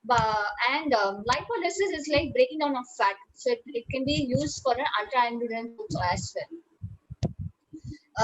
Body composition. Moving on to the next topic is about body composition. Body composition plays a major role to understand the player's nutritional status. When a person measured with height and weight, we will be able to know whether they are good enough with stunted or wasted by measuring their height and weight according to their age. Majorly, we consider this for children below than 18 years. We compare them with the standard measurements, like WHO standard, will be used to measure the ideal height and weight. Is BMI is important for a player? Partially not, because when a player has more of muscular mass, we needn't focus on to calculating BMI and considering them as overweight or obese. Instead of that, we can calculate we can estimate their body composition. Body composition can be assessed by using calipers. Basic caliper which is used on field is skin glide caliper, and Arpent caliper is quite expensive when compared to skin glide, and it is used by professionally. A trained anthropometrist will be a proper person to handle this, because they'll be trained enough how to take a measurements as well as limit the error part. So when you these are the manual calculation. Okay. BIA is another measurements, like these two are BIA, which is used to estimate the body fat percentage, muscle mass, and when you go for an advanced level of BIA mission, it denotes the bone density, metabolic rate, energy expenditure, hydration status. All these are more important for us to understand the nutritional status of a player. Basic, simple way to, if someone is walking inside our clinic, immediately how to know their nutritional status by making them assessing their body composition. That would be the first most assessment screening part. And waist step ratio is one way of denoting whether the person has any kind of, like, if a person fall under obesity, or that might lead to chronic conditions or non-communicable disease, which can be prevented by measuring the waist step ratio. This is how the waist step ratio is measured. The region how to measure is being explained in the picture. And body fat percentage, normal range varies depend on the age, depend on the sports level, amateur, all depend on the elite players, as well as individual sports wise body composition percentage varies, because team sports person, of course, the body in general body fat should be lesser, but it depends on the individual sports. A slight variation will be noticed in their body fat percentage normal range, and it classified, it differentiate among the gender as well. And bone density plays a major role. Only then we'll be able to understand whether they have good amount of calcium in it, and dehydration can be noted through measuring their hydration status. DEXA mission is this is always like more accurate, and it is more expensive. Practically, very rarely people will be following, like assessing through DEXA because of the cost. But BIA and caliper are the more commonly used in India. Role of macronutrients. So all three macronutrients plays major role for producing energy, carbohydrate, protein, and fat. As a player and coach, all of us must have heard about this terminology, carbohydrate, protein, and fat, throughout the program of nutrition part. So this is simplest way to understand what are the foods rich in carbohydrate, protein, and fat. When you see carbohydrate are rich in cereals and grains, all your rice, chapati, millets, quinoa or amaranth seed, all like bread, oats, cereals, grains, everything are rich in carbohydrate. Protein, majorly like non-vegetarian are rich in protein, and pulses, milk products. Pulses are partially do have carbohydrate in it, and milk product do have limited amount of fat in it. And these are the good fatty foods like oil, sunflower seeds, all your seeds and nuts and everything do have good amount of good fat in it, essential fatty acid. And moving on to the individual of macronutrients, first let's talk about carbohydrate. Primary source, like as I discussed before, energy will be produced first through carbohydrate, and carbohydrate can be stored in the body as a glycogen storage, which will be stored in liver and muscle. But the storage of carbohydrate in liver and muscle are very, very minimal. Therefore, once it's exhausted, it will be, I mean, like fat will be breaking down to produce energy for especially for an endurance sports person. And when you load good amount of carbohydrate before the workout and during the workout, this helps to prevent the sparing of protein to produce energy. When you take good amount of carbohydrate during the workout time, like 10 minutes break or like 15 minutes break, if you get to have something rich in carbohydrate, I'll be talking about the duration, I mean, like during match diet and all. So when you have something during the event, some amount of carbohydrate, which will help to reduce the protein breakdown. Unnecessary overload of carbohydrate might lead to positive energy balance. So what is energy balance? If you're consuming, like example, 1800 calorie or like 2800 calorie, depends on the level of like calorie recommendation or all your nutrient recommendation, like majorly macronutrient recommendation varies depend on the individual person, and depend on the duration of activity, and we do consider about the sports, everything. So if a person going to consume like 2000 calorie and the expenditure of is almost similar, we denote that like isocaloric balance, like input and output are balanced, therefore weight will be maintained. And weight loss, if someone is trying to lose weight or lose body fat percentage, players, most of them will be looking to reduce the body fat percentage, because when your body fat is low, automatically your performance will be improving. So how to reduce your body fat is by reducing your carbohydrate intake and improvising your expenditure through physical activity. So when your intake is minimal, like it's not low, I'm talking about like we are not going to completely remove carbohydrate or not, but at a minimal, moderate level. With that note, if you're going to increase high dosage of activity, like more amount of activity, according to their goal, automatically you will be able to see a weight loss or reduce in body fat percentage. Weight gain again, when you're obviously when you're in off season or when you're not involved in any kind of activity, this is main thing you have to consider. We keep thinking that, okay, I'm on season, I used to have good amount of food options, like intake will be very good because you might have involved yourself with much amount of activity.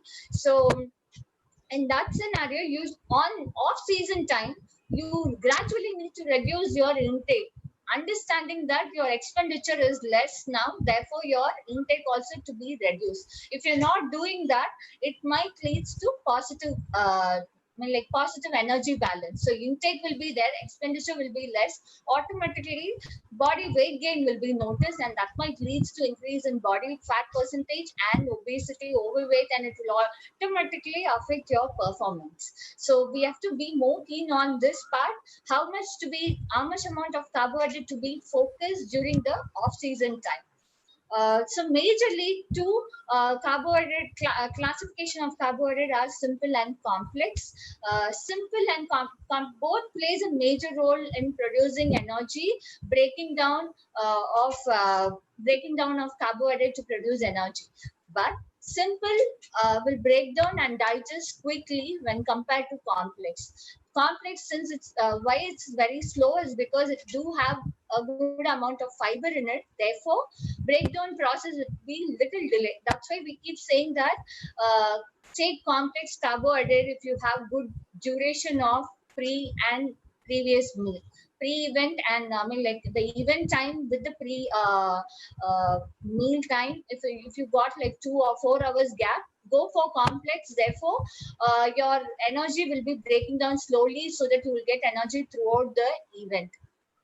So endurance sports recommendation of carbohydrate is 5 to 12 grams per kg body weight per day. It varies depending on the individual, but the normal range for endurance sports is 5 to 12 grams. These are the glycemic. So what is glycemic index? If you're consuming any kind of carbohydrate-rich food sources, immediately it breaks down, digests, and it's like circulates to your bloodstream, and that helps to produce your energy. So if you're going to take high glycemic food options, all these are glycemic rich food sources, and if you're going to consume that, it will immediately peak your sugar level within 1 hour period. And if you see the curve of the graph will be like high and sudden breakdown within 2 hours period. This is might leads to hyperglycemia, sudden giddiness, or like any kind of fainting. All these might happen if a person take good amount of high glycemic food in a larger dosage within a short period of pre-event meal. But when you focus on to the low glycemic food, like all these food options, like low and combination of medium, or you can even combine medium with high. So when you combine any of these two options, it helps you to produce energy in an adequate level. Throughout the event, it's like approximately for 2 hours, if you see low glycemic low glycemic index food producing energy throughout the event when compared to high glycemic food options. Protein, we always think like protein is needed only for muscle build. We have to think about other aspect of functions of protein as well. It controls the mood swing, it controls it improves your immunity level, which is always needed throughout the lifespan. Immunity is something like you need it for preventing you from injury, or to improvise your antioxidant, like to improvise your performance. Also, you need good amount of antioxidant in your body. Protein plays a major role to improvise your blood count, cells, and tissue. So protein has, like how we talk about energy balance, negative and positive energy balance for carbohydrate. The same way for protein, we talk about nitrogen balance, negative and positive nitrogen balance. When you are more of positive nitrogen balance, when you take high dosage of protein, but you do good amount of activity, which helps you to build good amount of muscle in your body, that helps to that is needed for your growth, recovery, and to prevent you from injury. But if you're intake of protein is very, very minimal, but like your energy, like your activity is very, very more.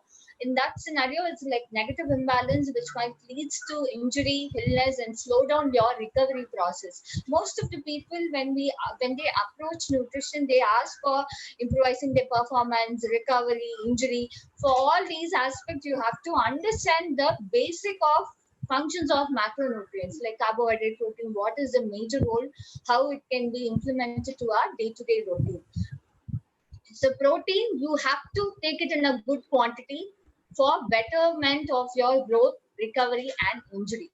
And recommendation of protein is for endurance are 1.2 to 1.7 grams per kg body weight per day.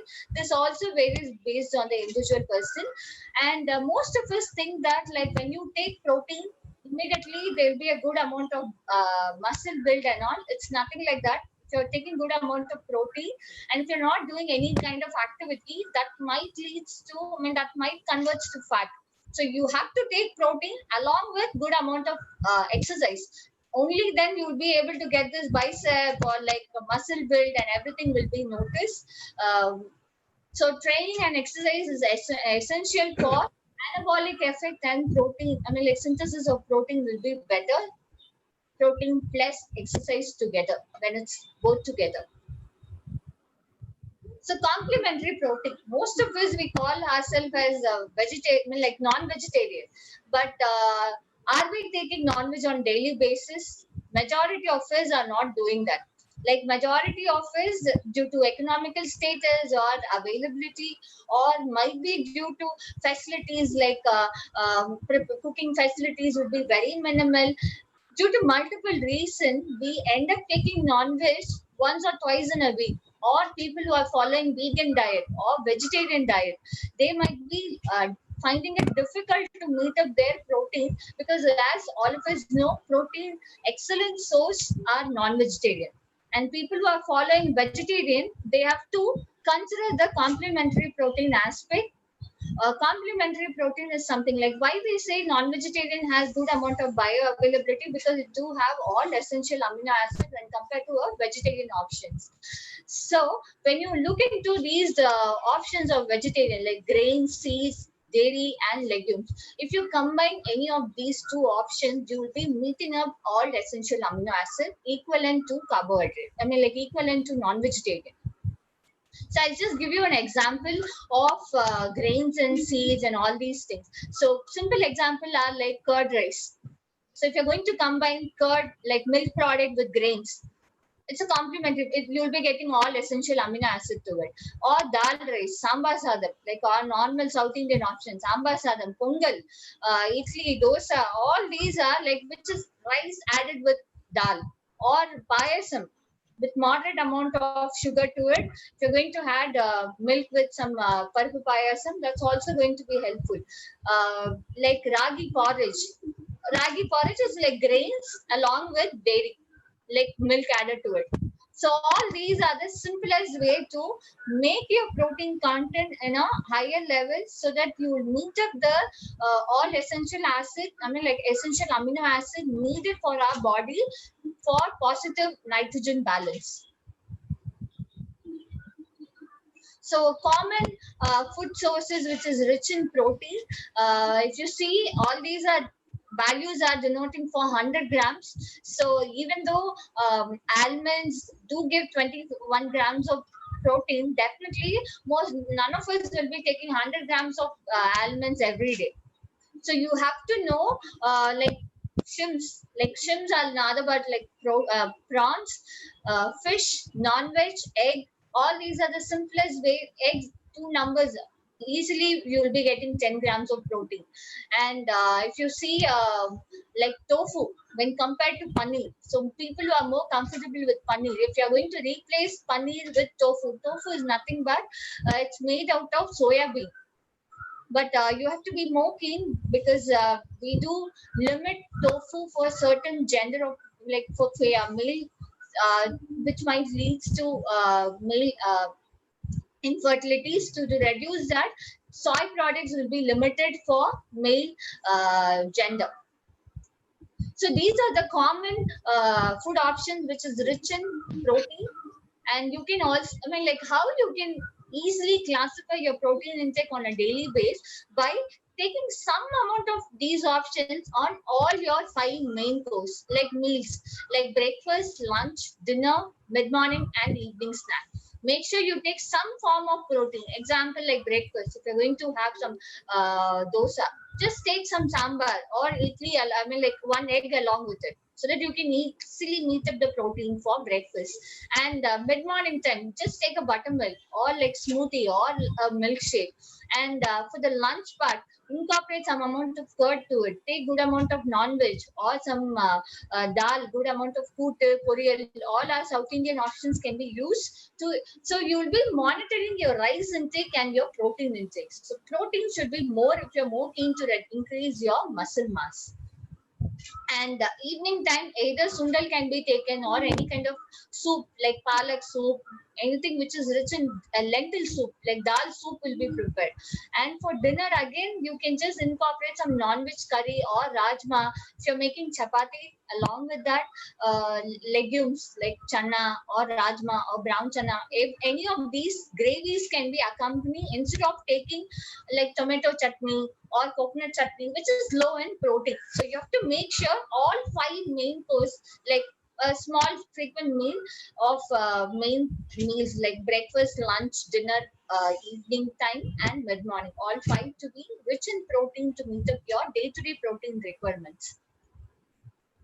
So moving on to the next topic, fats. So when compared to carbohydrate, fats stored in a higher level in our body, fat contain more than 50 times the amount of energy which is produced through carbohydrate. So if you see 1 gram of carbohydrate gives 4 calories. Like calorie is nothing but energy, and 1 gram of protein gives like 4 calories, but fat gives 9 calories. So it's double the time, but it doesn't mean that you'll take good amount of fatty foods to improvise your calorie intake. Instead of that, you have to understand fat plays a major role to fat plays a major role for improvising your energy level, especially for an endurance sports person. And pre-event meal, make sure you don't take high dosage of fatty foods, because certain people who do have GI discomfort or any kind of acidity or this like indigestion problem, if they're going to have more amount of fatty foods before the event. And MCT is nothing but like medium chain triglyceride. Common source of MCT are coconut oil. Just use at least 2 teaspoons to 3 of coconut oil on a daily basis, especially during the competition time and all, because it like major functions of MCT, it's equivalent to the glucose. Like why we take glucose is because it breaks down. Produce energy within 30 minutes time of the duration of the exercise. The same way MCT do have the capacity to produce energy within the 30 minutes of the duration. But at the same time, MCT again, like you should use it at the right combination. You can mix the coconut oil along with the porridge. Like if you're going to take ragi porridge, add 1 teaspoon of coconut oil to it. Or if you're making some kootu or avial, whatever it is, like you can just add on top of it, just add 1 teaspoon or maximum 2 teaspoons of it, so that you can meet up your MCT on a daily basis. And consume too much of fatty foods. So consuming too much of fatty foods might leads to other complications, or it will increase your calorie requirements. Like when you take high fatty foods, easily you can meet your calorie recommendation, and certain people might leads to weight gain. Imagine if you're going to have fatty foods like cheese along with rice or like bread, or taking non-veg along with high dosage of rice. So rice also gives calorie and chicken also gives calorie. Like if you're taking both in a larger quantity, definitely weight gain will be noticed. And excess body fat percentage. So when you're storing high dosage of body fat in your body, it will inhibit the performance, overall performance. Dead weight. Dead weight is very, very common among overweight or obese category players or a normal population, if they are storing high dosage of fat in their body, automatically fat is something easily stored in our body, but it's very difficult to break down and produce energy through the fat tissue.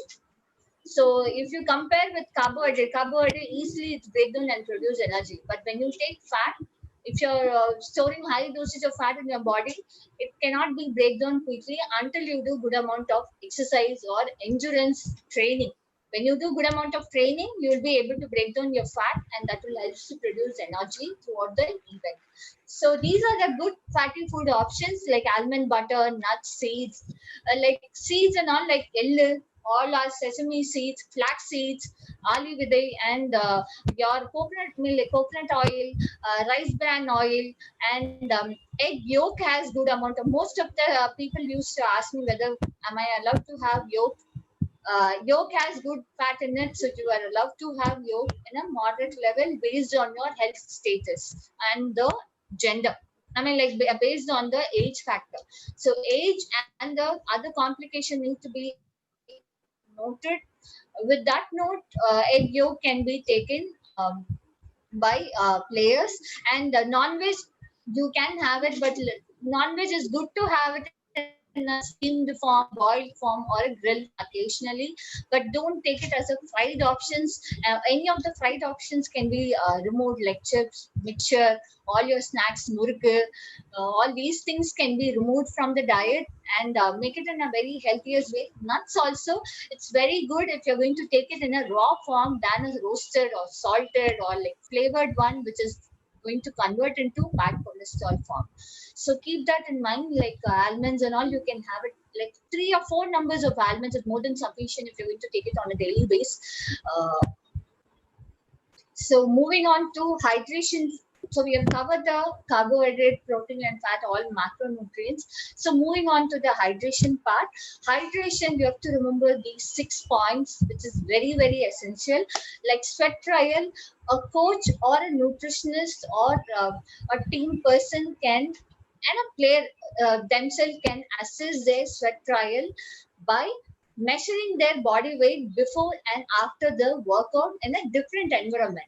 So it can be a summer or winter or cold season or like high altitude place, any different same type of activity to be given on the different environment, and measure their body weight before and after. Say for example, if you're going to make a player to do some activity like endurance activity for 2 hours, and their initial weight is 70 kg, and post activity you get to see there is a difference like 1 kg difference. It means like they've weighed like 69 kg. It means 1 kg loss is visible. So in that scenario, it denotes that that person needs to replace with 1 liter of water. This is the simplest way to measure, because it varies depending on the individual athletes. Certain people sweat a lot, like they'll be sweating a lot, they'll be changing their t-shirt frequently because of the sweat rate and all. In that scenario, then people might feel 2 kg difference before and after the workout. So it's better you can measure it for an individual person before, like not before the training period itself. This has to be done during the training time, not during the competition time. So if you have any upcoming competition by December month, now onwards you have to measure their sweat trial by making a player to do a same kind of activity in a different environment and check for the before and after weight. This is the simplest way to measure the sweat rate, and you can replace the water immediately. So when you know the sweat rate of an individual person, the following things will be easily addressed. So next point would be the electrolyte replacement. So if you get to know a person lost like 2 liters of, like 2 kg of reduction notice before and after the event, it means we have to replace 2 liters of water, right? So in that scenario, if you're just going to give them a fluid like plain water without any kind of electrolyte drink, definitely the player might leads to hyponatremia. Hyponatremia is nothing but reduction in the sodium content in the blood. That might also leads to sudden giddiness, and coma, all these fainting, even certain people might cause death also when they are not considering the hydration part in a like serious note. So make sure you place electrolyte and fluid together. So 2 liters, out of the 2 liters, like 500 ml minimum can be replaced through electrolyte, and the remaining 1500 ml can be through plain water. So electrolyte, natural source of electrolyte are like tender coconut water, Yelaneer, all these things are like excellent source of electrolyte. All your lemon juice, ORS, like electrolyte packets are available in the pharmacy shop that can be used. And ORS is something which is made at home itself, which is equivalent to almost a commercial electrolyte drink. Like by adding 6 teaspoons of sugar and half teaspoon of it will equalize your, like when a person does that, it automatically replace the sodium loss during the event. So make sure you have to give fluid through like hydration to be replaced by giving them plain water and electrolyte together for a better performance. Even in a research, it says that if a person is given with only water for 2 or more than 2 hours of activity, the performance wise it's kind of moderate when the same person is given electrolyte and fluid together during the event. So make sure you give both the things together. Overhydration can be prevented if you're measuring the sweat trial, because when I interacted with many young players, people be like youngsters, they keep saying that water plays a major role for the performance, so I keep drinking more water. I might even have like 6 liters or 8 liters of water during the competition day. But I would say it's like you have to know what is your sweat rate. Based on that, you have to replace adequate amount of water, not to overdo it, because when you're overdoing, again it's like diluting your sodium content. Your hyponatremia will be occurring. So imagine your blood has a moderate amount of sodium in it, and if you're going to dilute it by taking high doses of water, automatically that also leads to other complications. So make sure, like how serious we take this dehydration, the same way you have to overhydration part as well. Both are plays a major role for the affecting the performance. So dehydration and overhydration are you do have too many complications. So to limit that, measuring their sweat rate is more important. The fourth point is about urine color. Urine color, if you note this graph, overhydration will be plain white in color. So players shouldn't hesitate to check their urine color. Players or like beginners, amateur players, everyone need to check the urine color. Only that will help you to understand your hydration level, and don't let your brain to sense the thirst. Like if you are recommended, if you have known your sweat trial and you know that you have to take 5 liters or like 4 liters of water on a day-to-day basis, make sure you split the water intake for the throughout the day. By keep sipping the water throughout the day, instead of just gulping the water at one shot immediately. Like imagine, like I would have asked a player to take 4 liters of water throughout the day, but that person must have forgotten and they must have taken during the lunchtime like 1 liter at one shot. Immediately they'll be urinating and the urine color will be white. So it doesn't mean that that person is well hydrated. It's a bias. Like they have taken good amount of water at one shot, which might lead to a biased report. So don't conclude yourself by drinking good amount of water at one shot and feeling that, oh, my urine color is white, so I'm well hydrated. You have to split the water intake throughout the day, especially during the competition. Keep a separate bottle. Don't share your water bottle with any of the anybody. But like you have to know how much you're taking, and electrolyte balance also. Like we do have a sweat trial formula and all, like in advanced level, where we calculate their dehydration percentage, how much amount of sodium to be replaced and all for an individual players. So in that scenario, the water bottle need to be customized for an individual person. The fluid recommendation to be customized for an individual person during the competition. So it should not be shared with other people. And urine color, again, main thing is like these shades of yellow and all, like if you're recommended with any kind of like multivitamin tablets or iron tablet and all, certain people will have this color shades of urine. It doesn't mean they are dehydrated. It might be because of the supplementation what they have consumed. So you have to know actually how to read the urine color with the diet and supplementation and your training program and your fluid intake with the help of coach and the nutritionist. So, sport drink and energy drink. What is the major difference between the sport drink and the energy drink? Sport drink do have carbohydrate and good amount of electrolytes in it. Energy drink is exclusively rich in caffeine and carbohydrate.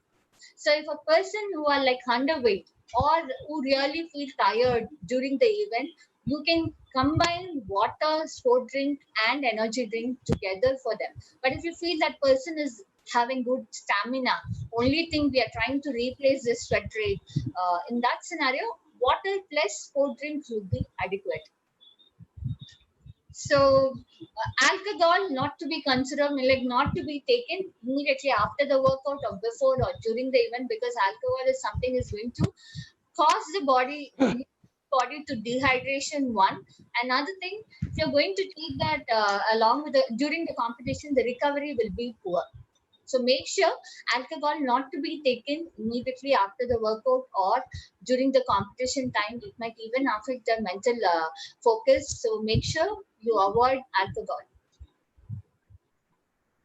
So match day, what type of diet to be followed? See, imagine like throughout 365 days, you're not taking healthy diet, and just before the competition or during or post workout, if you're going to take healthy diet, definitely, of course, it will help you to improvise your performance in a very, very minimal level. You have to make sure that you take healthy diet throughout the program, like throughout the lifespan. If you are more focused onto your sports, you have to be more focused onto your diet as well, because what type of diet you consume matters a lot throughout the lifespan. Instead of focusing only onto the pre, during, post, it's a kind of shortcut which will definitely helps to improve your performance, but not for the long term purpose. So healthy eating and sports nutrition, everyday healthy eating plus good sports nutrition makes you perform better. So pre-match, these are the things need to be considered. First, most things, you shouldn't feel hungry during and before the event, because when I was interacting with a team player, like volleyball team player, like a couple of years before. They've been into competition like matches back to back, and the first match they were able to manage their energy level, but the next match they were totally dehydrated. Main reason, they haven't taken anything during the workout or post workout of the first match. Like they've been held up with back-to-back matches and they haven't hydrated or they haven't taken. So, and they feel very hungry, automatically that might leads to impair the performance. One, and another thing, if a person feel hungry before the competition or before during the like match, it means they haven't taken good carbohydrate or good amount of food. Like glycogen storage is very, very minimal, which will impair their performance. So maintain the glycogen storage by taking good options of food. Well, hydration, you have to make sure water has been taken, like water as well as electrolyte has been taken in a well mannered before the event. High carbohydrate meals can be given. Avoid high fat food, like fiber and protein food before the match, because most of them will find it difficult, and people who are more nervous or who do have GI disturbance frequent time and all, for them, if they're going to take high fatty or high fiber protein along with the high intense activity, immediately they might end up with GI discomfort. To avoid that, majorly you can avoid all these nutrients before the workout, before the competition. And recommendation for carbohydrate, it's from 1 gram to 4 grams of carbohydrate before the event, like based on your duration. If you feel that you got like 4 hours of time Like example, your breakfast is around 8 o'clock and your match starts at 12 o'clock. So you have like 4 hours, solid 4 hours time. In that scenario, every 1 hour, you can take 1 gram of carbohydrate per kg body weight to meet up your carbohydrate glycogen storage. But if you have like short period, just take high dosage of carbohydrate, but make sure what type of carbohydrate you take matters. Just combine moderate and high glycemic foods if you got like 1 hour or less than the time of activity. So carbohydrate loading are classified in 6 days program, 3 days, and 1 day like carbohydrate loading. And 6 days is nothing but like people will be first 3 days they'll be engaged with high dosage of carbohydrate, moderate amount of fiber, and good amount of activity. Like training program will be there for the first 3 days, and the following 3 days activity will be reduced or they'll be in a rest period with high dosage of carbohydrate. So diet part, carbohydrate will be there throughout 6 days, but exercise part, first 3 days exercise will be there, training program will be there, the remaining they'll be on the so this or the 3 days program again, it's like almost similar like that, where people be engaged with limited amount of activity and good amount of carbohydrate to their 3 days program.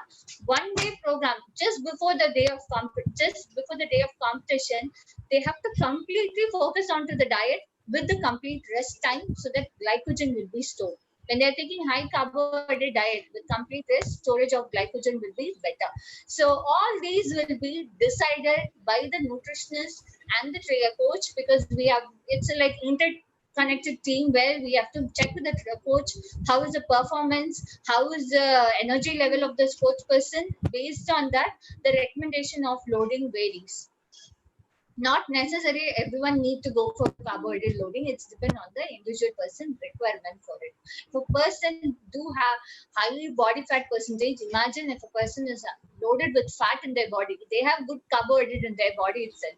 So you need to ask them to have carbohydrate loading and all before the event. Instead of that, increase their performance like training program. Therefore, when you introduce endurance level of intense activity, automatically the excess amount of fat in the body will help to produce energy.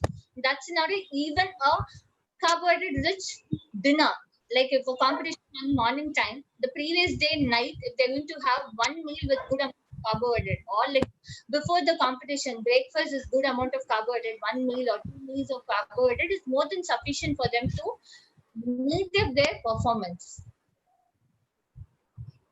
During matches, so during matches, like before match, you will be focusing onto the water, electrolyte, carbohydrate, and moderate amount of protein if the person really need for it. And during matches, you need to focus on the water, electrolyte, carbohydrate. These three things only, nothing else.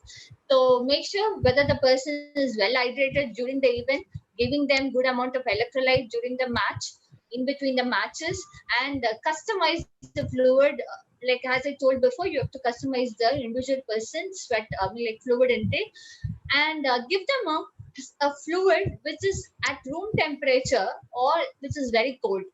When you're giving a drink, like even a normal juice, they're going to take orange juice or like lemon juice during the matches to meet up the electrolyte. Instead of giving them on a room temperature, if you're going to give them in a very cold temperature, they'll be able to like quantity of consumption will be higher. Like when you take something which is very cold, you might end up drinking in a larger quantity one, and it circulates to your body quickly, and burning out calorie for digesting your liquid will be very less. So at the same time, you're going to give them something hot or even a food which is very hot, that might that might leads to tiredness. So make sure you either give them a room temperature or a cool palatable drink or a food options. Food, of course, you can avoid giving them in a chill cold temperature and all. It can be a room temperature form. How much amount of carbohydrate to be replaced, very important. When you take any kind of commercial product or when you are consuming anything rich in carbohydrate as a natural food sources, make sure it should not exceed more than 60 grams.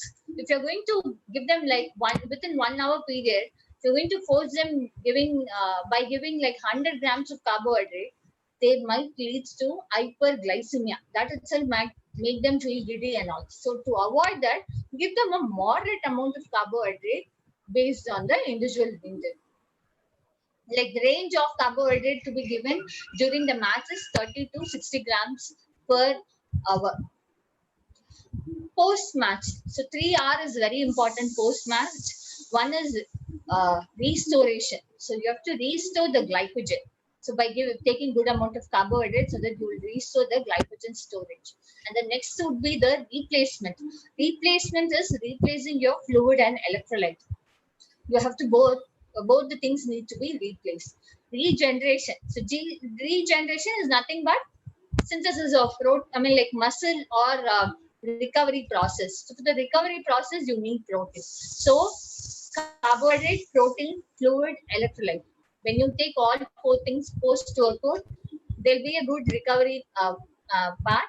And when there is less than 8 hours time, so like when the match is when in a day, if you have like 2 matches back to back, it doesn't mean like after first match, okay, it's a post match meal, so let me have protein and all, because you know that you're going to have another match within 1 hour. Of that makes carbohydrate, electrolyte. You have to do that as equivalent as during the carbohydrate, like the same way you have 2 matches back to back. In between the 2 matches, more importance to carbohydrate, fluid, and water than giving importance to any other nutrients, because you need energy for the upcoming match. The following, like once you're done with like end of the day, in that scenario, you can have a balanced diet which has good amount of all nutrients like protein, everything in a good amount. And carbohydrate recommendation varies depending on the individual person. Recovery, recovery generally we keep saying, like these are the summary of match day summary. Pre-event match, make sure we take carbohydrate like 45 grams, 30 to 60 minutes. If you just have like 1 hour or less than 1 hour, 45 grams of carbohydrate is more than sufficient. So by taking a bread with peanut butter, or by taking a oats porridge or any kind of fruit drink, banana, all these you can eat the pre-event meal, or bread with jam, or even have porridge, rice porridge or ragi porridge, or normal South Indian options can be like idli, dosa, all these things with limited amount of sambar. These things can be taken before the workout, and if you want, you can even have fruit juice or milkshake or smoothies, all these things to be taken before the workout based on the duration. And avoid low fatty foods. Limit, like low glycemic carbohydrate foods to be taken, like if you have good time before your workout. Fluid and electrolyte to be replaced, and during the matches you have to focus onto the carbohydrate range. High glycemic food options to be, because during the matches you need instant energy, so you need to have only high glycemic food in a moderate level based on the recommendation. Fluid and electrolyte to be replaced. Post workout, like 4:1. 4 is your carbohydrate, 1 is your protein. So make sure you take protein and combination of carbohydrate after the workout for the recovery purpose. Example, if you're going to have like a sandwich before the workout, you can even have a bread and jam and all. But post workout, you can just have a chicken sandwich or paneer sandwich, or a normal South Indian meals like rice, chicken curry, or some sambar. All these sambar, or like your legumes, chana, all these are rich in protein.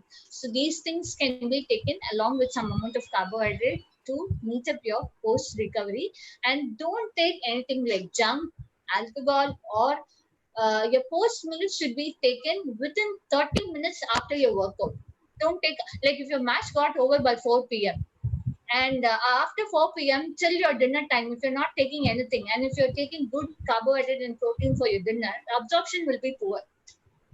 So your absorption will be better if you're going to take post workout within 30 minutes after your workout time. like immediately after your workout. So your muscle will be craving for food. By then, if you're going to feed them a right food, the absorption will be better way. Last topic is about supplement. Like one more topic is there, like supplementation. So supplementation, it's something which helps to enhance the performance of the sports person, but you have to know whether the supplement is banned product, is that prohibited or anything. Supplement is something not to be taken without a proper guidelines, or it has to be recommended by a healthcare professional.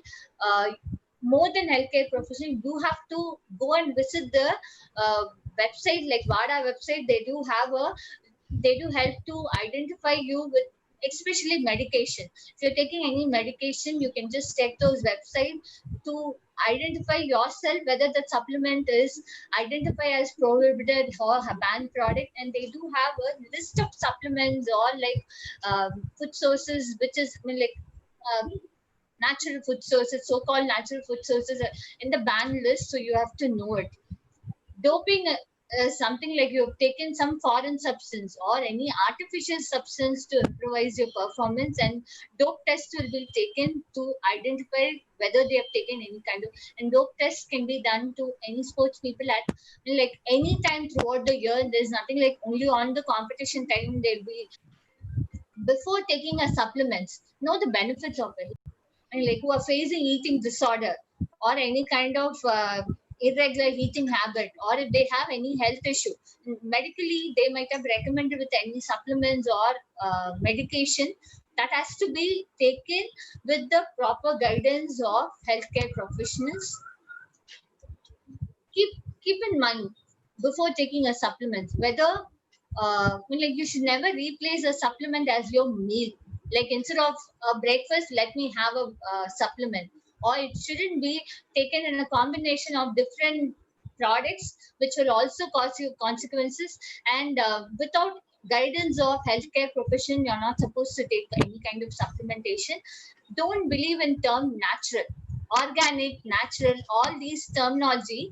You have to look for the details and the symbol, verification symbol, all these need to be checked, because there are many herbal products like herbs which is being listed in doping substance, like banned substance, like example ginseng and all. It's like a banned product, so you should not take it for improvising the performance. That will be. And then remember, like when you are identified during the doping, they'll be penalizing you. So to like, it's better to go for like understand what you're consuming. Read the supplements. Like last point is very very important. Read the food label. It's not necessary for the supplement, even for the natural food sources. If you're going to get it from the commercial supermarkets and all, start reading the food label.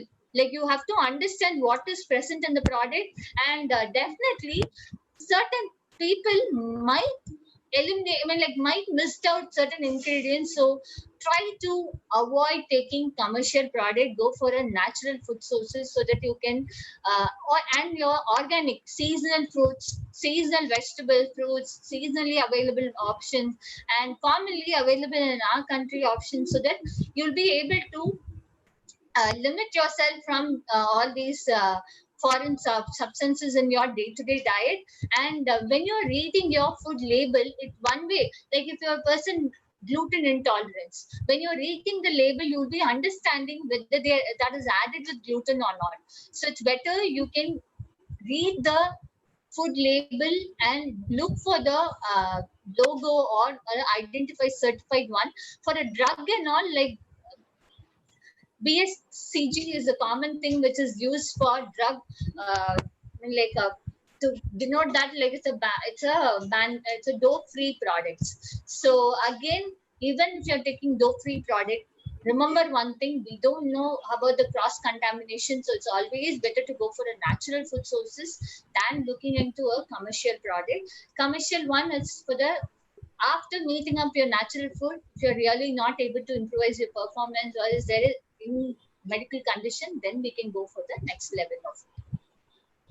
And before taking a supplementation, ask yourself all these questions: whether, like, what is the actual function or the benefits of the dietary, like, supplement, whatever you're going to look for it, and in what way that supplement helpful for you, and what are the consequences or risk factor related to that supplements.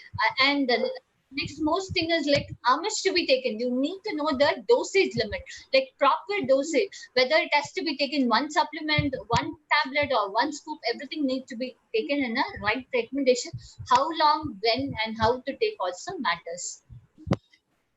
Off season time, people who are right, like, when during the vacation or when you're off season, not involved in any kind of activity, in that scenario you have to look for all these things.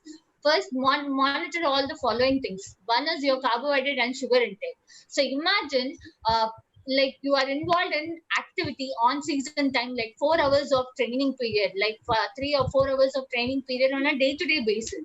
And if you're on a vacation period, or if you're on off season where you're not involved in much activity, you are almost equivalent to a normal population.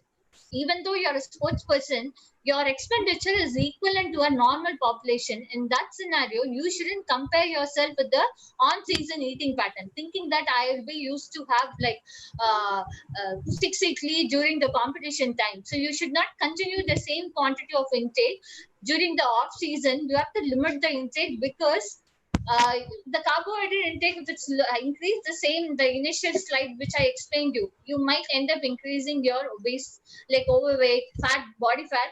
And when you're resuming, like when you're back to your activity after the off season, when you're back to the competition, or when you're back to the training period, when your body fat is high, automatically you have to start from the scratch. You have to start from the beginning by breaking down the fat content, by improvising your. So this is all like long-term process. So even off season, monitor how much amount of carbohydrate you're taking. Limit your sugary intake, like unnecessary sugary foods to be avoided, like sweets, chocolates, all your dessert. All these things can be removed. Or portion control. So as I told you an example, like 6 weekly can be, if you're taking 6 or 8 weeklies during the competition, during the training period on season time.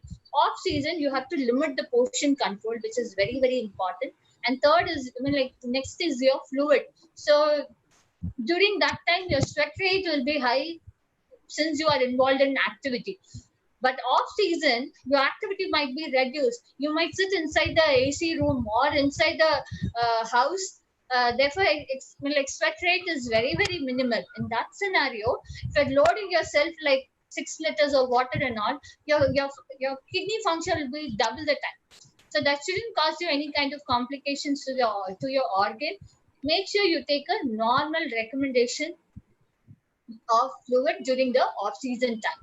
So you have to know fluid, how much to be taken on and off-season time for an individual person.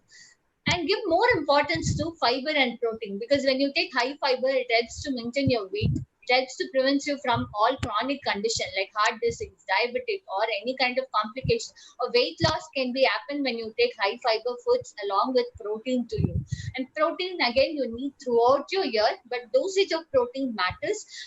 Like normal person, like it starts with 0.6 grams of protein, and it exceeds 2 grams of carbohydrate, like protein per day, based on the activity level. So when you're on off season time, you have to control your protein, but definitely good amount of protein throughout your, like, definitely instance, like, previously on season, if you would have taken 300 grams of chicken every day, off season you are supposed to take protein, but not 300 grams. It can be like 150 or like maximum 200 grams. That is also more than sufficient. Supplementation, if you would have recommended with pre, post, during any kind of supplementation which is not needed during the off season time, that can be removed off. And sleep time, it's essential not only for the off season, it's throughout the year, like throughout 365 days. In fact, like if you're involved on season, if you're involved in activity for 6 days, but 7th day, like Sunday, if you're on rest period, even on those days, it's better you fix up the timing. If you're waking up at 5 o'clock and sleeping at 10 o'clock or 9 o'clock or so, make sure you follow the sleep pattern throughout the year, and don't disturb.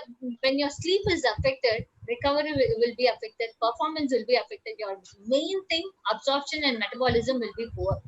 So your even if you take good nutrient to your body, like I'm taking good amount of protein, fat, I mean like carbohydrate, everything essential for my performance, but still I'm not able to improvise my performance level. It's because of sleep pattern. Sleep plays a major role for recovery purpose and for the performance. So give importance to it. And the off season, most of them will be deviating. So why I've listed out under off season. Off season, like something we feel like, okay, it's a relaxing period. So anytime we can wake up, anytime nobody is there to question us.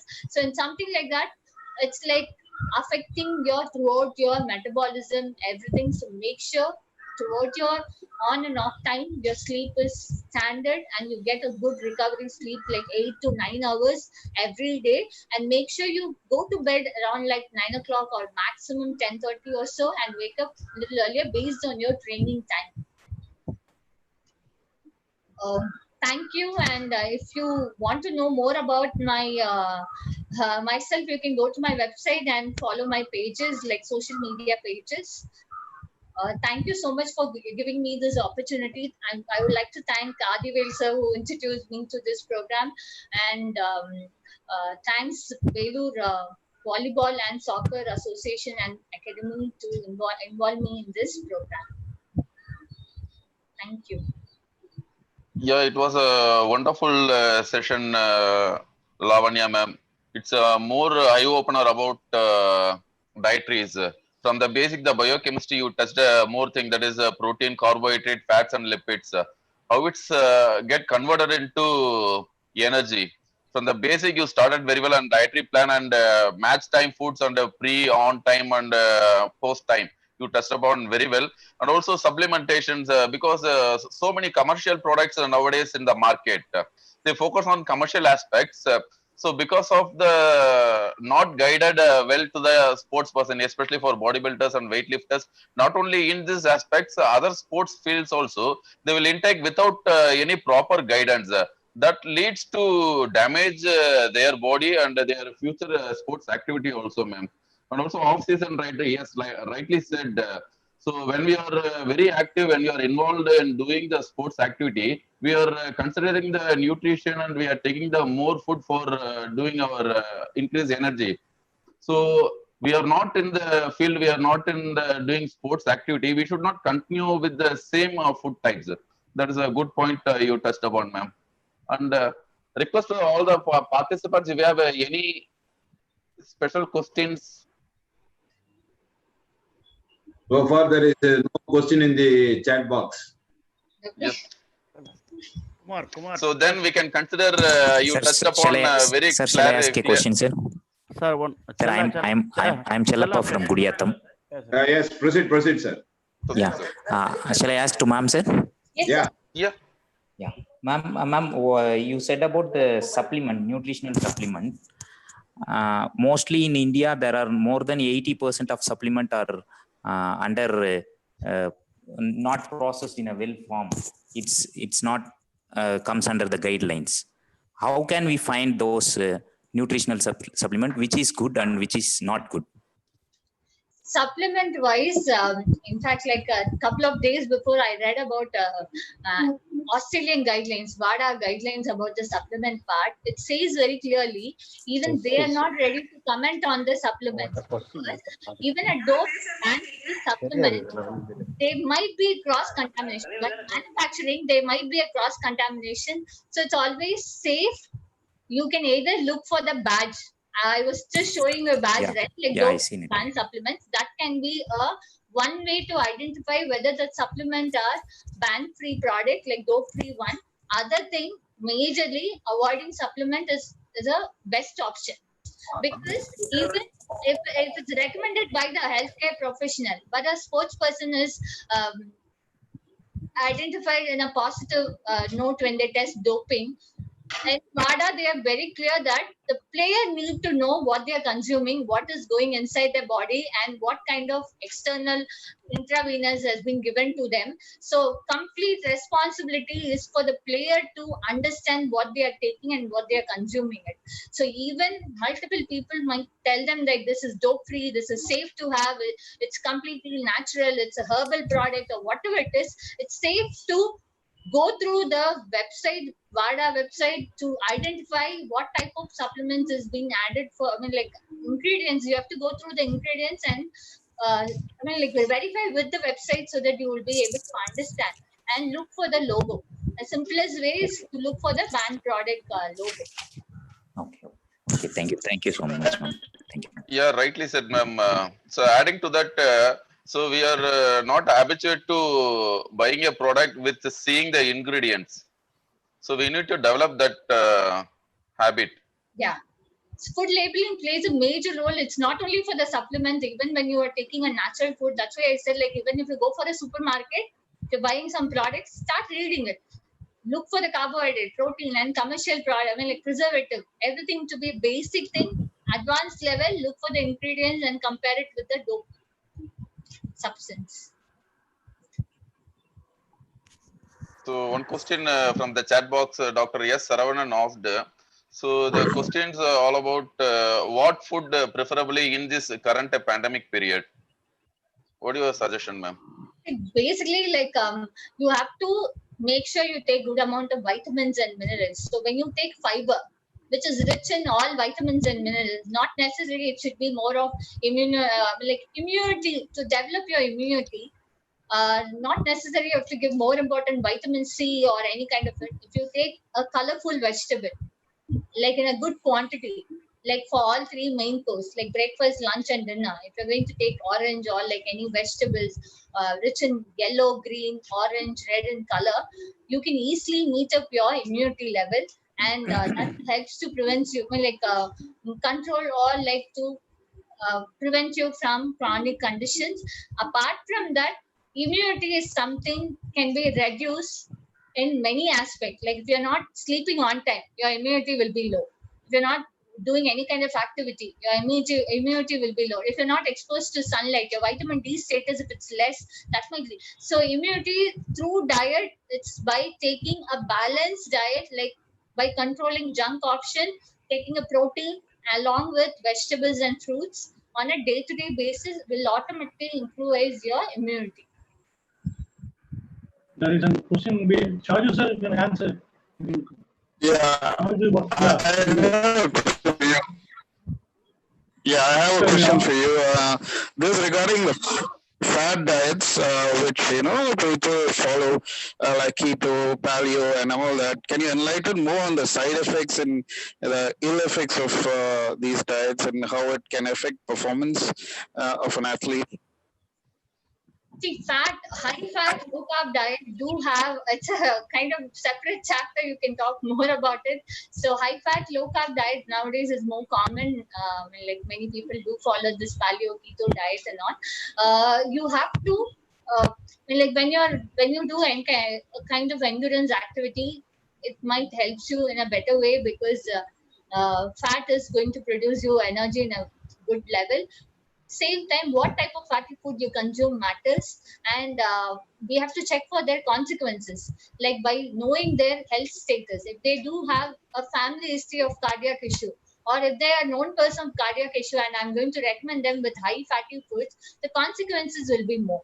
And if they are not doing any kind of intense activity, but following like high fatty diet on a daily basis, thinking that it will be producing good amount of improvising the performance, again it might lead to complications. And so you have to look for their medical aspect, medical issue along with their individual requirements before recommending any kind of crash diet.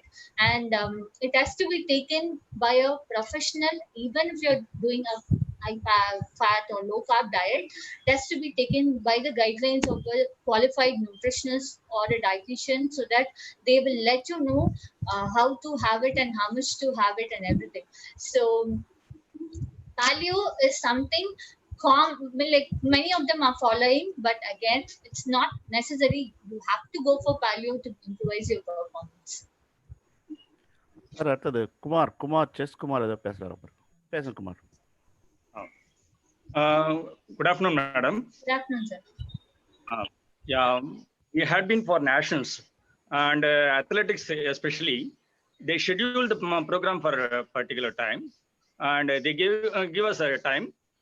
For example, 2 o'clock, 12 o'clock will be the thing, but the event will take place by 7 o'clock. Okay. So, in that case, timing, the food management it becomes typical. If you know exact timing, like we can monitor the, as you said, as you suggested, we can monitor this one.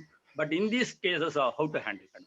So basically, like carry a bread, like bun with some, even if you're not affordable, I mean, like even if you're not available with food options, like mostly this is commonly noticed when you're on field in a ground where there is no canteen or there is no food facilities.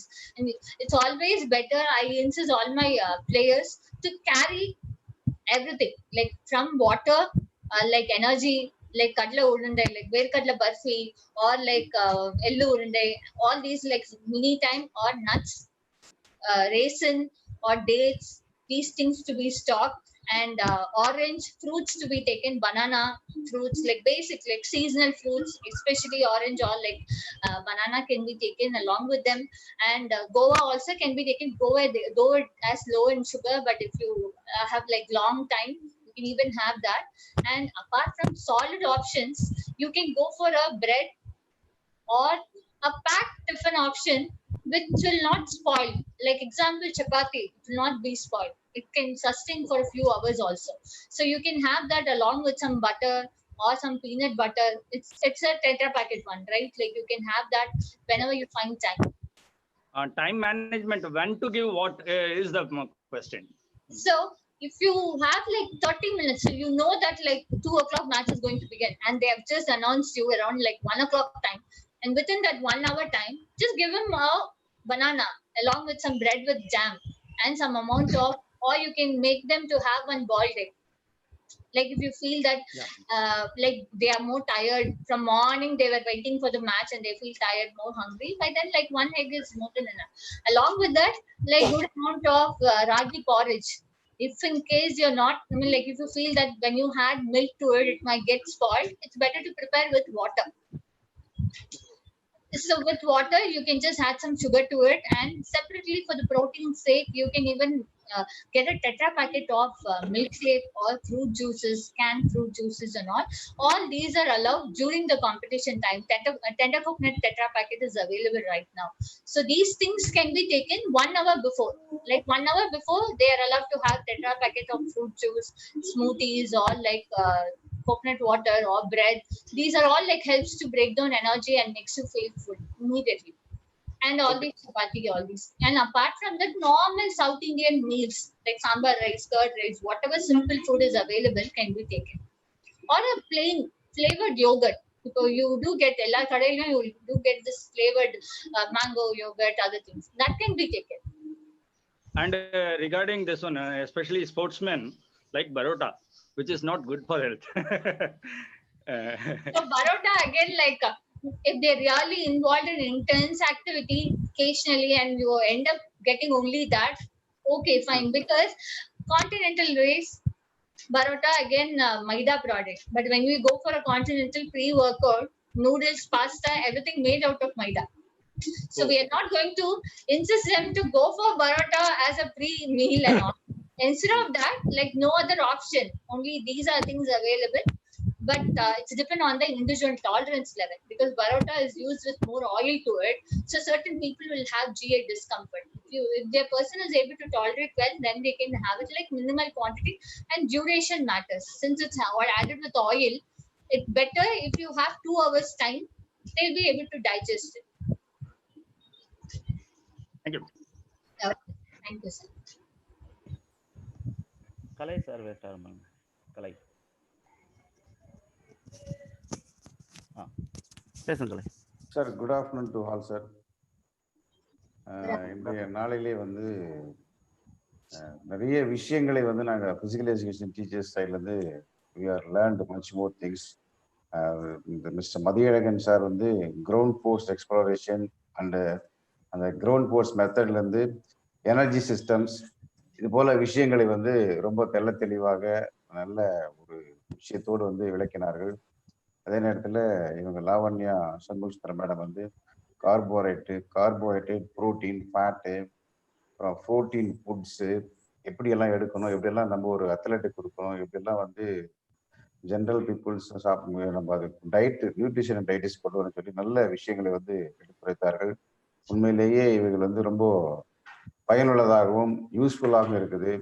இந்த நிகழ்ச்சியை ஒருங்கிணைப்பு செய்த VIT பல்கலைக்கழகத்தினுடைய physical director mister தியாகச்சந்திரன் அவர்களுக்கும், throwball secretary திரு தினகரன் அவர்களுக்கும் மற்றும் ஒருங்கிணைப்பு செய்த அத்துணை நல்ல உள்ளங்களுக்கும் எங்களுடைய தனிப்பட்ட முறையிலேயும் தமிழ்நாடு உடற்கல்வி ஆசிய உடற்கல்வி இயக்குனர் ஃபெடரேஷன் சார்பாகவும் நெஞ்சார்ந்த நன்றிகளை அத்தனை பேருக்கும் தெரிவித்துக் கொள்கிறோம். Thank you sir.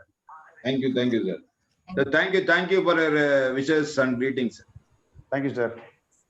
Thank you sir. Thank you. So if it is no more questions, we will move to the next topic, sir. So this is time to honor our two resource person virtually. So we are by giving a e-certificate. Sir? Ramakrishnan sir. So can we give the virtual applaud? Yeah.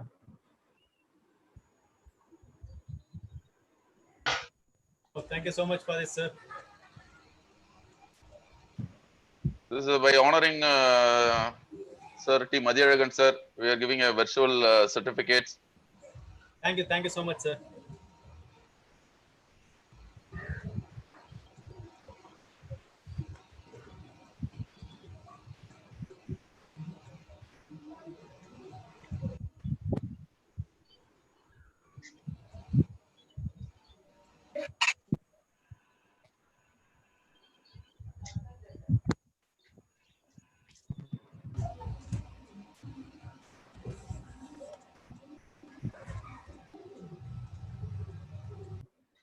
So ma'am, Lavanya Shanmugasundaram ma'am, the time to honor for you also ma'am. So much of wonderful insights you shared with us. Thank you ma'am. Thanks for your timing. Thank you. Yes. We'll move to the next session. I will now call upon Mr. KT Lakshmanan sir to give a vote of thanks. அனைவருக்கும் வணக்கம். Lakshmanan, level 2 volleyball coach and secretary, Vellore district volleyball association. இந்த அருமையான webinar வகுப்பை ஏற்படுத்த ஆலோசனை தந்த திரு Martin Sudhakaran, secretary volleyball association அவர்களுக்கு முதலாவது எங்கள் குழு சார்பாக நன்றி தெரிவிச்சுக்கிறேன். மற்றும் குறுகிய காலத்தில் mister Dinakaran IOB Tamil Nadu volleyball coach அவர்களை அணுகும்போது அவர்கள் விளையாட்டு வீரர்களுக்கு பயனுள்ள விவரங்களை அளிக்க வந்த mister Mathiyazhagan fitness coach, Lavanya Shanmugasundaram nutrition man அவர்களை ஏற்பாடு செய்து தந்திருக்காங்க. நன்றி தெரிவித்துக் கொள்கிறேன். இவர்களோடு மிஸ்டர் ராமகிருஷ்ணன் குறுகிய காலத்தில் அனைத்து ஏற்பாடுகளும் செய்து தந்த mister Ramakrishnan, technical committee Tamil Nadu volleyball association அவர்களுக்கும், நண்பர் திலீப் குமார் அவர்களுக்கும் எங்கள் குழு சார்பாக நன்றியை தெரிவித்துக் கொள்கிறேன். இந்த பயனுள்ள விவரங்களை தெரிந்து கொள்ள பங்கு பெற்ற அனைத்து விளையாட்டு வீரர்களும் பயிற்றுனர்களும் பிசிக்கல் டைரக்டர்களுக்கு எங்கள் குழுவின் சார்பாக நன்றியை தெரிவித்து விடைபெற்றேன். நன்றி.